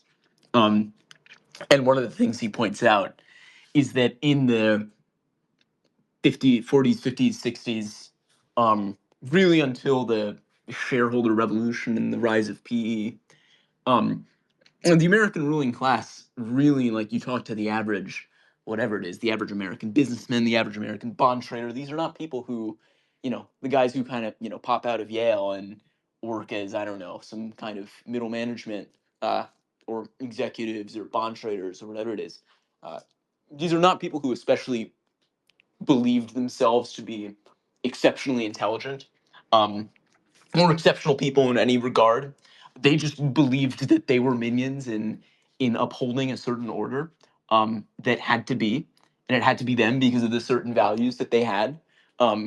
But at their, at the heart of it, it was not, oh, I am an individual person who uniquely deserves to be here. Um, so much as I am from a culture that has instilled in me X, Y, and Z values, which makes it necessary for my, blue-blooded, whatever it is, Anglo-Protestant, Harvard, Puritan lineage to rule this country. But it's not me necessarily. And and I think that certainly the point that Doug Henwood makes is that with the rise of finance, you get an elite who then do truly consider themselves, because of their, the whole machinations of private equity and the ruthlessly competitive nature of the economy in the, late 70s to the early 80s onward, a ruling class that truly does conceive of itself as uniquely deserving of the positions that they're in, uniquely deserving of, of power, of ability to reconfigure America. Um, and certainly, I mean, coming from one of the most, coming from a pretty selective college myself, it's you certainly see this like lack of group mentality, this lack of belief that um there are systems that we have a collective responsibility to uphold, um that is lost on the altar of like oh, we are all individually deserving meritocrats who deserve who deserve whatever it is that we individually want. Maybe this is my own kind of grievances against my peers, but I do think that there is something to the idea that just as an elite, America has just lost that kind of coherence, and we've replaced it with people like essentially like Elon Zuckerberg et al., who just don't have the political vision um, or the belief that they belong to some kind of project that is bigger than themselves. Um, I forget exactly who this was, but I believe during the Eisenhower administration, you have this. There was some GM executive who was appointed to be the Secretary of Defense, and towards the end of his confirmation hearing, they some senator asked him, "So what do you do if there's a conflict of interest?" And that GM executive, this is an anecdote that Adam Tooze brought up on that Adam Tooze first told me of. But that executive then went, I can literally never think of a scenario in which America's objectives have been, or what is in what is in GM's best interest have not been in America's best interest. Um, and I don't think that you really have that mentality anymore of this like of an elite that fundamentally conceives themselves as stewards of America. Totally, totally. Yeah, and I mean, they a lot of them don't even really consider themselves to be like American citizens. Really, they consider themselves to be citizens of the world, and really, yeah, they're just slaves to Right. capital. I All mean, the they big the care big about is money. American bank that is that comes out of the golden age of capitalism is the Bank of America, right? BP is first the British Iranian Petroleum Company, then it becomes British Petroleum. Then in the 2000s it becomes Beyond Petroleum, and now today it is simply BP. Nothing. There's no BP doesn't actually stand for anything today. Um, Yeah, they've just ditched any meaning behind it. We have whatever it is, the banks today are called shit like Fidelity, right? What does that even mean? Like the huge banks in the in the post-war era would have been named something like Bank of X country, right? And these are not like the companies that really dominate the heights of the economy, are not companies that truly believe themselves to be of a nation or of somewhere. They're just kind of these, or even of values, as Beyond Petroleum would have suggested. Um, they are just entities that are free floating in a way, and I think we've lost something with that. exactly, Now, exactly. Yeah, and I highly recommend. I didn't know about that piece you mentioned from Doug Henwood. Doug Henwood is really great. I recommend everyone follow him. now, Alex, I would just be curious to ask you, how do you see this two-headed creature emerge among, as you say, your peers, these sort of elites of America, um, that one head is the uh, more dormant now and defeated sort of liberal, global citizen, humanitarian values, which itself is sort of a collective zeitgeist of, you're part of a bigger thing, and you have certain obligations to it. And maybe it was cynical or maybe it was not, but let's just assume that as a like when one end of the American elite consensus, and then the other one is this newer and now more ascendant, um, cruder, just sort of this singular entrepreneurial, um, atomized individual, this on Randian figure. Um, that is epitomized by someone like Elon that does not have any feelings of ties or obligations to anyone. So, how do we get an American elite that believes essentially in kind of both these things, or would you suggest that my analysis there is incorrect? I think that one of the more interesting mentalities that is not immediately apparent to someone, I'm trying not to seem like obnoxious, so forgive me if I do.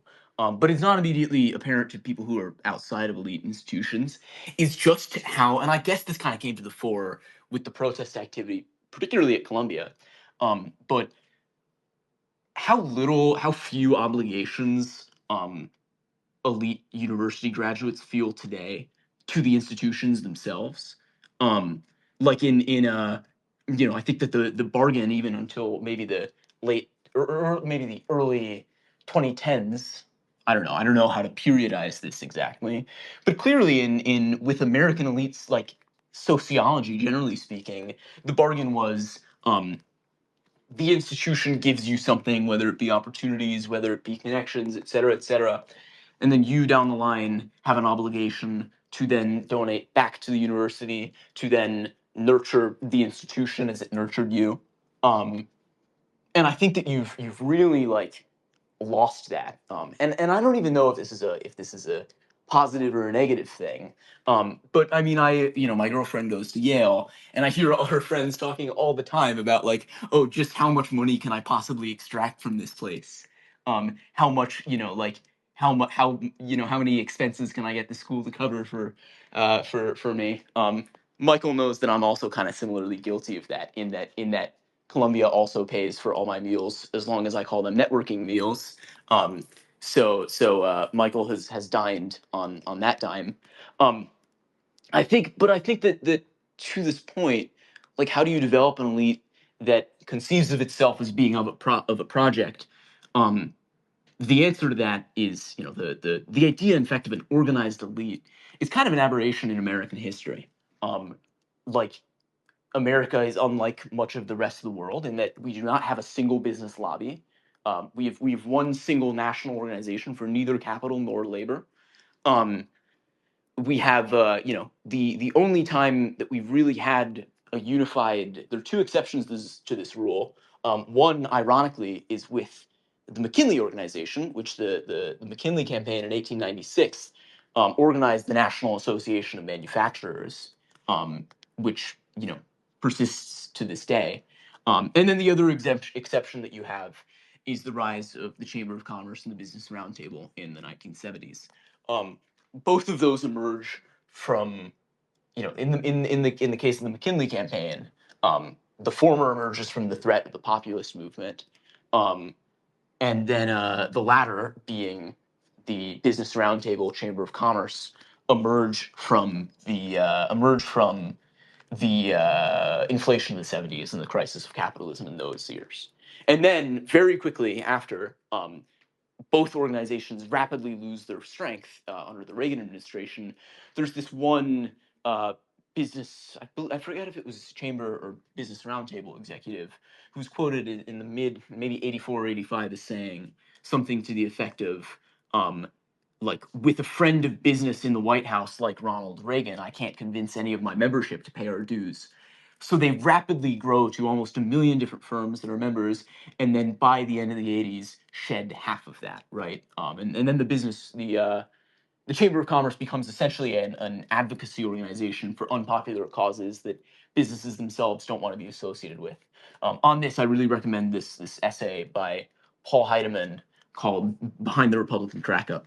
Anyway, where this is leading is, I think that what you have is an American business elite, and an American elite in general, who can't really conceive of challenges to their power coming from the right. Like, they can't really imagine that, and they can't really develop an infrastructure to organize around that. So I think that what this may actually lead us to, and I think that Michael was talking about this as well, is something that's kind of hopeful in that maybe out of the Trump era we will get a recognition that we need an organized business elite that is capable of of organizing industrial policy, that is capable of organizing, that is capable of making certain sacrifices for its own good, because these people are finally able to conceive that there are in fact existential threats to capitalism that can emerge of an era in which we do not have an empowered left or an empowered labor movement. Um, I don't know what we can do as agents, as individual people, to accelerate that, but it is the direction for American politics. Anyway, forgive me if that was Can winding. I add to that, Alex? Of course. I think, well, there's one more reason here to welcome the prospect of American state collapse is, all of your friends in high places in the Ivy League will probably for the first time in their lives encounter the prospect of, kind of decreased living standards and social anarchy and all of that. And if you look at, again, going back to the post communist example, that is precisely what motivated the current, nationalist ruling elite in Russia, the so called Siloviks, because they're the ones that were thrown out of power and privilege in the Soviet collapse. Um, and now they're the ones that are holding up the Russian state, the security apparatus. So, once the shit hits the fan, I think some of your friends at Columbia, Yale, Harvard, all these places, the finance bureaus and the law school students, maybe they can finally develop asabiya, national consciousness, through the prospect of state collapse. Same thing happened, of course, in China with the Cultural Revolution when Xi Jinping had to live in caves with his princelings. So you know, just that's just one more kind of nice thought to think about. That's a very good point, Michael. Barring the state collapse in between. So Well, you could always take refuge here in Alberta with me once goes to hell. But I think that's what it's looking like. So, Alex, I believe Michael's recommendation here is you have to go from Columbia to the cave. Excellent. Um, Happy And to live in Nihil County. If that's our and equivalent to the cave here. but on a more serious, and you will one day be the American Putin or Xi. So Awesome. a bright future awaits you and all of us. prepare to Orifarm.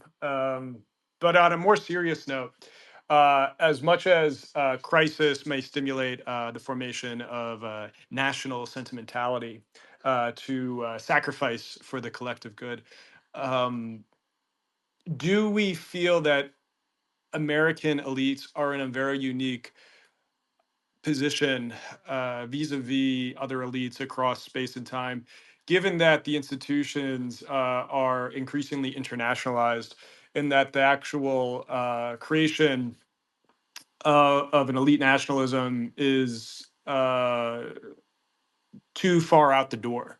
Because why would any of these people have a singular interest in America when they are already um, part of a global, like not a global community in the WEF sense, but a literal global community of international students that marry one another, that send their kids there, that are have multiple citizenships, and that can easily find themselves in other countries, and if not, find themselves in better oligarchic positions per se in other countries. So, do you see that, Alex, at your elite institution as a problem?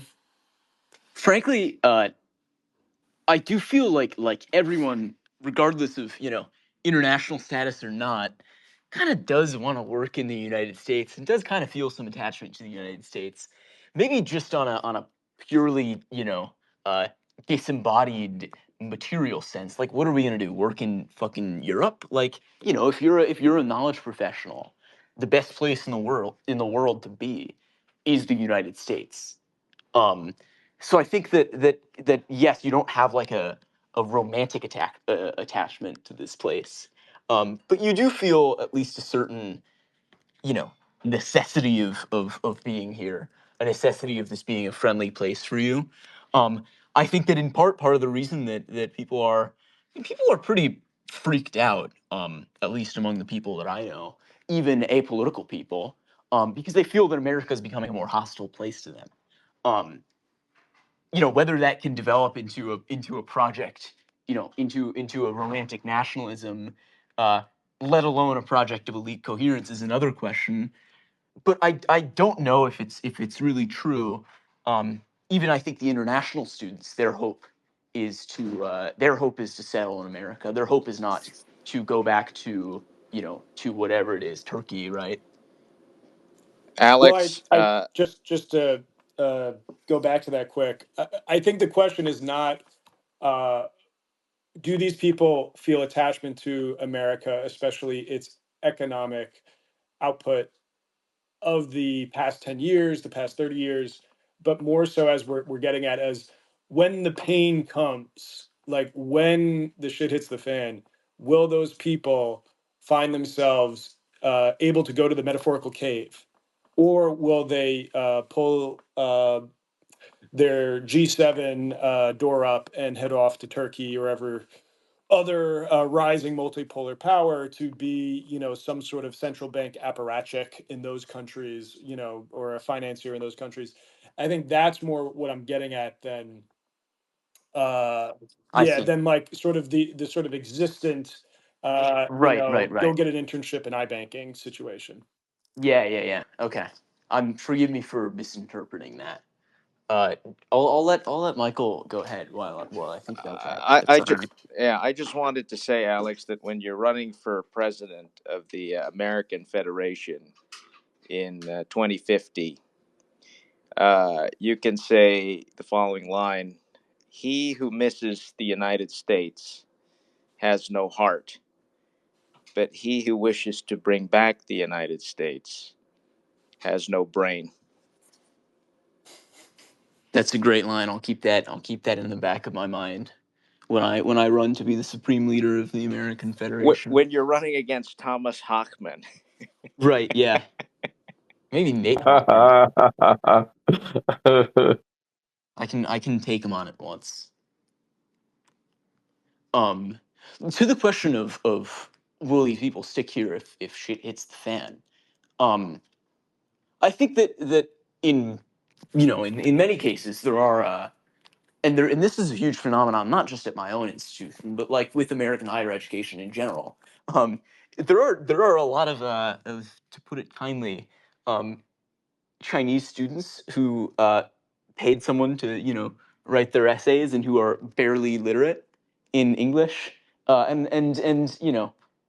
and and to that, like, there are a lot of international students who are here for very very clear transactional reasons, and I think that Trump one was in part right to try to restrict that, um, because I don't like, for I think fairly straightforward reasons, insofar as he was trying to condition living in the United States after graduation, upon getting a student visa upon living in the United States for a certain amount of years after graduation. Um, and though I do think that you have another portion of the American elite, who are not elites in the sense of I think that certainly the last 40 years, the way that higher education works and the way that higher education selects people means that you do not have a ethnic elite or a religious elite selected based on their lineage. Obviously legacies are a whole thing, but I don't know any people who are legacy admits to Columbia, who had like multi-generational uh, who had multi-generational families, as with any other certainly there are people who are named things like whatever it is, X the fourth or X the fifth, but those people are vanishingly few, I would say. I think that broadly speaking, um, a lot of these people just don't have anywhere else that they can go to, and I think that it is, I think, a mistake to think that everyone who comes up within an American elite institution, even schools that are even more elite than Columbia, believe that they have an alternative other than to stick it out in the United States. Yeah, maybe it's Yeah, if I could because just. yeah, I'll Theo, I'm going to introduce you in a sec, but just Oh, to put a pin in this, maybe because you're bringing up my recollection of my time at NYU, the traditional rival of Columbia. And now that we have the cream of the human capital crop in Barron Trump going there, we may have finally ascended past Columbia True. in our rankings. That's why Trump took all the money from Columbia, because Barron's Barnard girlfriend broke up with him. Exactly. So, but maybe that institution, given sort of the uniqueness of that, there was a lot more international back and forths Right, there. right. Um, and so just from that recollection, I mean, that's where I see this idea of nowhere else to go, or a group of people that will sort of like represent still sort of a solid block of American Hmm. elite workforce. I just see that more ephemeral from my perspective, and I just see more, especially now, with again like sort of the idea of the multipolar rising world, and just like the idea that Americans have to come to terms with, like, the rest of the world is rich now. Like, Hmm. sure, we can point to metrics and things like that, but like there are equivalent opportunities, especially outsized opportunities for people to be elites in other countries, rather than like, why would you have the intra-elite competition of the United States to work in sort of like a Goldman Sachs or JP Morgan and get, your ass handed to you left, right as an intern, and like all this, like, why would you put up with that when your dad could get you like a job in like the top bank of your so and so country? Right. And then you bring your American born husband or wife there with you. And so this is where I'm saying, like, this creates a problem for the idea that there can be like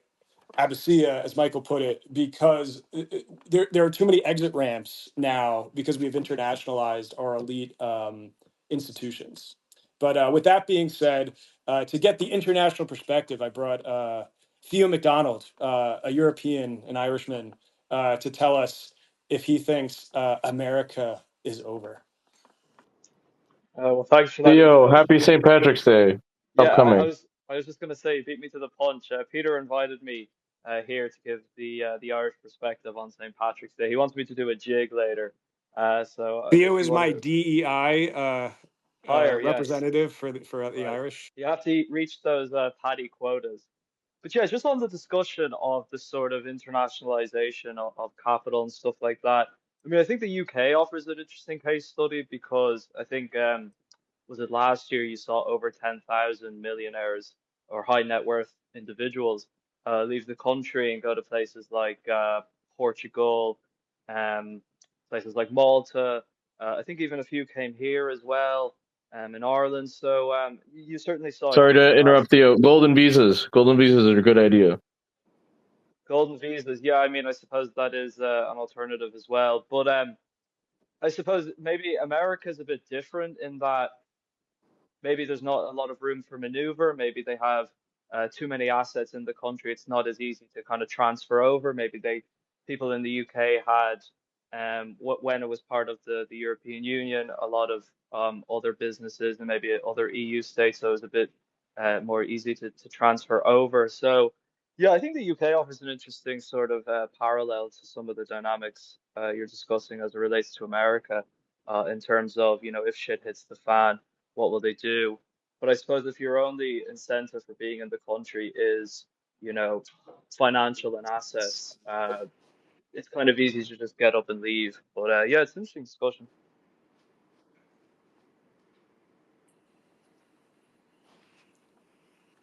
What's funny is that we kind of had, and maybe it's not the right case study to use, but in the past 5 years, we've kind of had a little bit of a demonstration of elite stickiness, in that our traditional power centers of New York City, let's say Boston, DC, LA, San Francisco, they actually had huge population flights. And you had all these people moving to Miami, to Austin, Texas, obviously, to other parts of the country.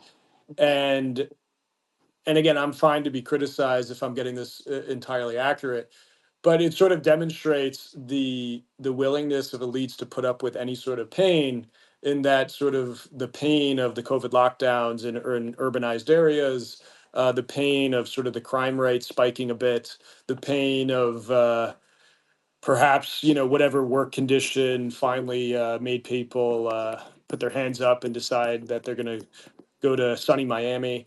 So all this stuff like came together to show, we already had an exodus experience from certain parts of the country to others, and like why would there not be an exodus to basically other countries as those places like Miami eventually disintegrate? So Juan, I think since I mentioned Miami, please comment. Well, I mean, yeah, I guess this is the logical conclusion of Michael's, vision for state collapse. Just the rest of the world becoming the Miami for the United States.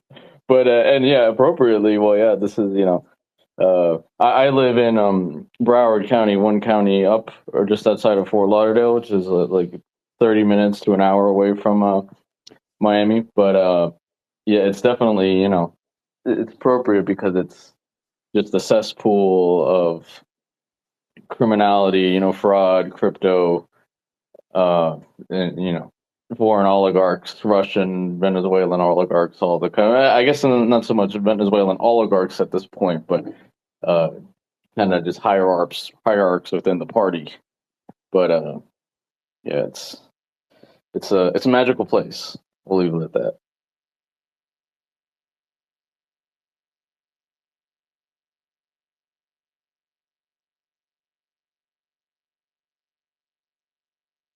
Suppose what would have to happen for America to collapse? Like, would it have to no longer have the world's reserve currency? Would it be a civil war? Like, just in terms of the political polarization? Like, how? I mean, I suppose it's hard for it to just be one thing. It could be a mixture of those dynamics. But how do you see the sort of project collapsing? Um, yeah. Michael, take it away. And while you're at it, regale your Irish countrymen with a good tune. Sure. We can Need some hope. yeah, we can do the jig a little later. I like to keep it simple. I don't believe in these civil war scenarios. It could be something as simple as the payments stop because there's something wrong with the IT. The Social Security and Treasury bond payments in particular are pretty exposed right now. If I were Russia, China, or Iran, I think now would be a very good time to break into those systems, especially if I'm Iran, because back in 2012, the Obama administration put in this thing called Stuxnet, which basically broke the servers of the Iranian nuclear program. Uh, Now would be a good time to unleash our own version of Stuxnet on the IT systems.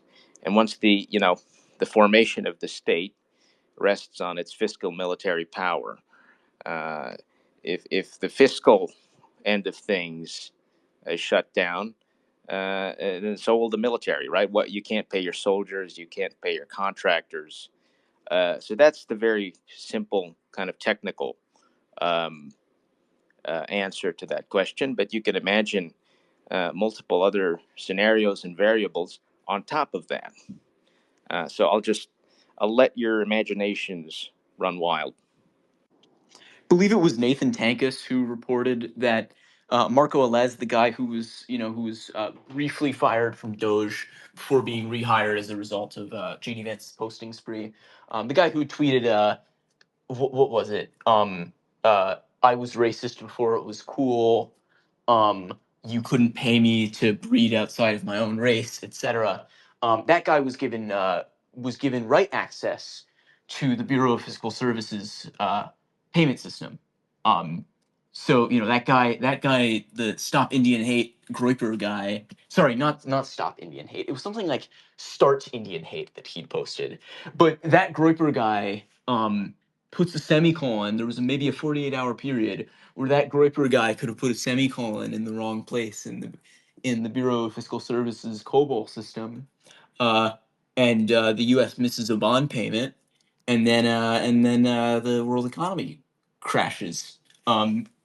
So, if there was a brief, heavily, brief 48-hour period or so, according to Nathan Tankus, in which the fate of the entire world economy was in the hands of this one Groyper. I was just going to bring in another conspiracy theory, which I am cribbing from the new podcast of Angela Nagel and Sean McCarthy, and more Irish representation, actually. Happy St. Patrick's Day. But We love I don't know if Angela anybody's Nagel. listened to it, but it's quite good. But basically, they, or I believe Sean starts out one episode by saying, let's imagine you were Xi Jinping, and you wanted to undermine the American state. What would you do? Well, one scenario is you would get a bunch of sort of Ayn Rand reading libertarian fanatics, some of whom might actually be, sort of witting or unwitting CCP double agents, and just get them to go in and wreck shit, and cloak it in this kind of standard sort of Randian Rothbardian ideology, and it's a pretty efficient strategy for undermining U.S. state capacity. And it's so I thought that was a pretty good conspiracy theory as far as what's going on here. So yeah, I mean, get your Groyper in there with right access. That's that's all pretty good strategy, whether it's deliberate or not. So anyway, just wanted to give a shout out to the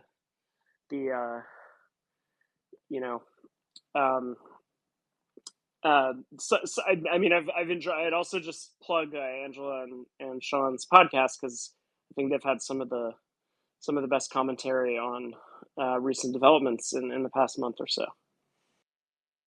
Pretty good conspiracy theory. I approve. The downfall of the American state will be accomplished by Groypers and Gooners. Who would have thought? It's like that meme.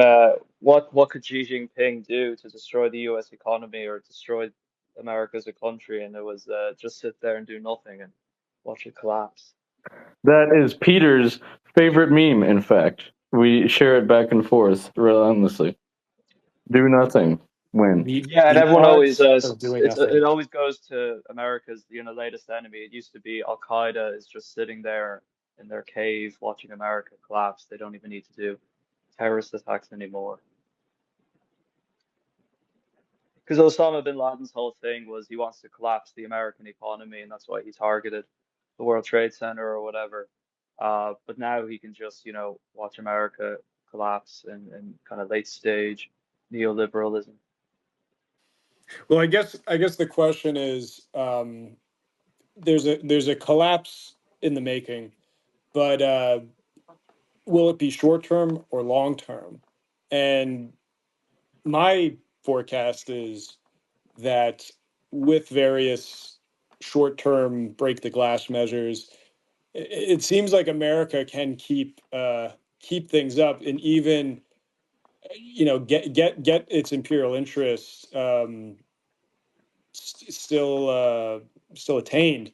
Like one being, okay, America wants Europe to spend more on defense, and they have a big conflict with Europe over it. And Europe's big, rejection of that demand is they're going to spend more on defense. Not only that, but they're probably going to spend especially more on U.S. Weapons that will go towards them. So, I don't know this is about the that. I don't know if they're going to. A lot of talk about just de-Americanizing weapons Yeah, it seems more likely to me that contracts. they'd buy, Korean weapons, or I think Even Canada is canceling its F-35s. Well, I'm sure there's things that they can cancel that can make a headline here and there. But it's like 2/3 of European defense spending as of now, like comes to America. And so I just don't see the dilapidatedness of the European industrial economy rectifying itself in any sort of short-term way. And so that just necessitates Europe to, if they're going to increase defense spending, like they got to get their defense spending and send it to America for the only like military industrial complex that can still like get things out and export it. So and with cheap energy too. So that's where, If but going to sorry to not interrupt to you, dwell on Peter. that. If Yeah, just Christoph was here, he would also explain how just the inability of the Europeans to like actually, you know, get their shit together with regard, in terms of like military manufacturing. Because yeah. like there's like 10 different kinds of tanks made, then like different like military parts that like do not correspond or not interchangeable because each country has their own military manufacturing, as they should. It becomes a problem for like a united defense, and thus makes it gives an incentive to rely on the United States. Yeah, and there's like 100-year-old industrial firms in Germany that have gone out of business in the past 5 years. So I see the Europeans are in a very big hard spot to actually do any sort of industrial boosting, which is not accompanied with sort of a really big ideological shift. Um, which again, like they haven't shown, like there's just been aesthetics of disagreement with the U.S. There really isn't any policy disagreement with what the U.S. desires for its foreign policy in them. Um, I so, but suppose they not to all should dwell. have listened to Macron when he said that, NATO was brain dead. He said that, I think it was just before or just after the invasion of Ukraine. I think it was just before, and he was kind of dismissed or whatever. But now people are kind of coming around and saying maybe Europe should look after its own affairs and not be too reliant on America. But yet these same people just after the invasion were, extolling NATO and saying, oh, NATO is back, and they were very exuberant about the prospects of greater NATO enlargement in places like Finland and Sweden and places like that. But now they've just done a complete 180 and now suggesting that Europe should prioritize its own strategic autonomy by fighting a war that was kind of started by the Americans. It was kind of America saber rattling in Eastern Europe, which caused this current conflict. Obviously, Putin invaded. He had autonomy in that decision, but obviously, events like Euromaidan played a role in that. What led up to the ultimate invasion in 2022. But so yeah, I mean, Europe is trying to find its role in the world by fighting this war that America kind of imposed on them. That's kind of unsalvageable now unless they commit to ground troops, which you never know with Britain. They seem to be suggesting that via these peacekeepers could be all the facade for a greater war on their end because I feel like they're so vested in it that they don't really want to turn back. So yeah, but going back to Peter's point, I don't think Europe can necessarily achieve strategic autonomy without, key components like energy. They were so reliant on Russia, and they just turned off the tap overnight, although they still imported, LNG and some other materials, even through the back door, because like their exports via Azerbaijan increased while their exports from Russia decreased. Obviously, they're just using that as a conduit. Same with America and Mexico, so they always find a way. Um, but ultimately they're still going to have to rely on America through via LNG and maybe other American energy sources. So ultimately they'll still be beholden to America while presenting this sort of facade that Europe is seeking autonomy and seeking independence. Yeah. So this gets back to my to circle back to my original question, which is just in the short term, does America still have the power to project its interest on the rest of the world and win those conflicts, whether it be in the form of like hard power, kinetic conflicts, or in sort of trade deals, or certain um, sort of diplomatic arrangements. I saw Rubio, for instance. He just made a big stink over the Thailand and the Uyghurs and sending Uyghurs back to China or something for extradition. I saw And so that. it's like, yeah, so it's like rather than America folding back into itself to sort of recalibrate and strengthen itself and do all these things, it just seems like America is going to keep trying to reach out and expand into the frontiers, but in doing so, it could still win those short-term conflicts. So yeah, so what does the panel think about that? Sorry to jump in. I have to go now. pleasure talking to all of you guys and speaking to those who I haven't spoken to before. Thanks for having me. See you Thanks, guys around. Alex. I honestly, I'm gonna have to go too. Peter and I have been going on for about a bit over 2 hours now, so maybe we can get to it later. I would before I go, if you guys want to keep going, but otherwise, I think it would be a perfect way to end it. Hear Michael's rendition of a patriotic Irish tune. Yes. What patriotic Irish tunes would you want to hear? Any, either the one you sent me or any other that is to your liking. Okay. When is St. Patrick's Day? Was it just Monday. this week? Monday. 17th. Okay. All right. Well, just let me get. Let me just You bring can out warm up. Don't worry. my old Irish songbook. Boys of Wexford. Who's up for it? Let's do it. Yes. I think I know some of the lyrics. It's a 1798 tune, I believe. Harks back to that Yes. era, that war. All right. Michael, just for reference, you're singing in front of the future Prime Minister of Ireland. The Taoiseach. No pressure. See, Peter Okay. refers to me in the anglicized I term see. Prime Minister. All right. Well, let's consecrate this meeting by harking back to the rebels of 1798. In comes the captain's daughter, the captain of the Yos, saying, "Brave united Irishmen will ne'er again be foes. £1,000 I'll bring to thee, if you'll fly home with me, and dress myself in man's attire, and fight for liberty." Everyone, we are the boys of Wexford, who Wexford, fought with who heart fought in with heart and hand, hand.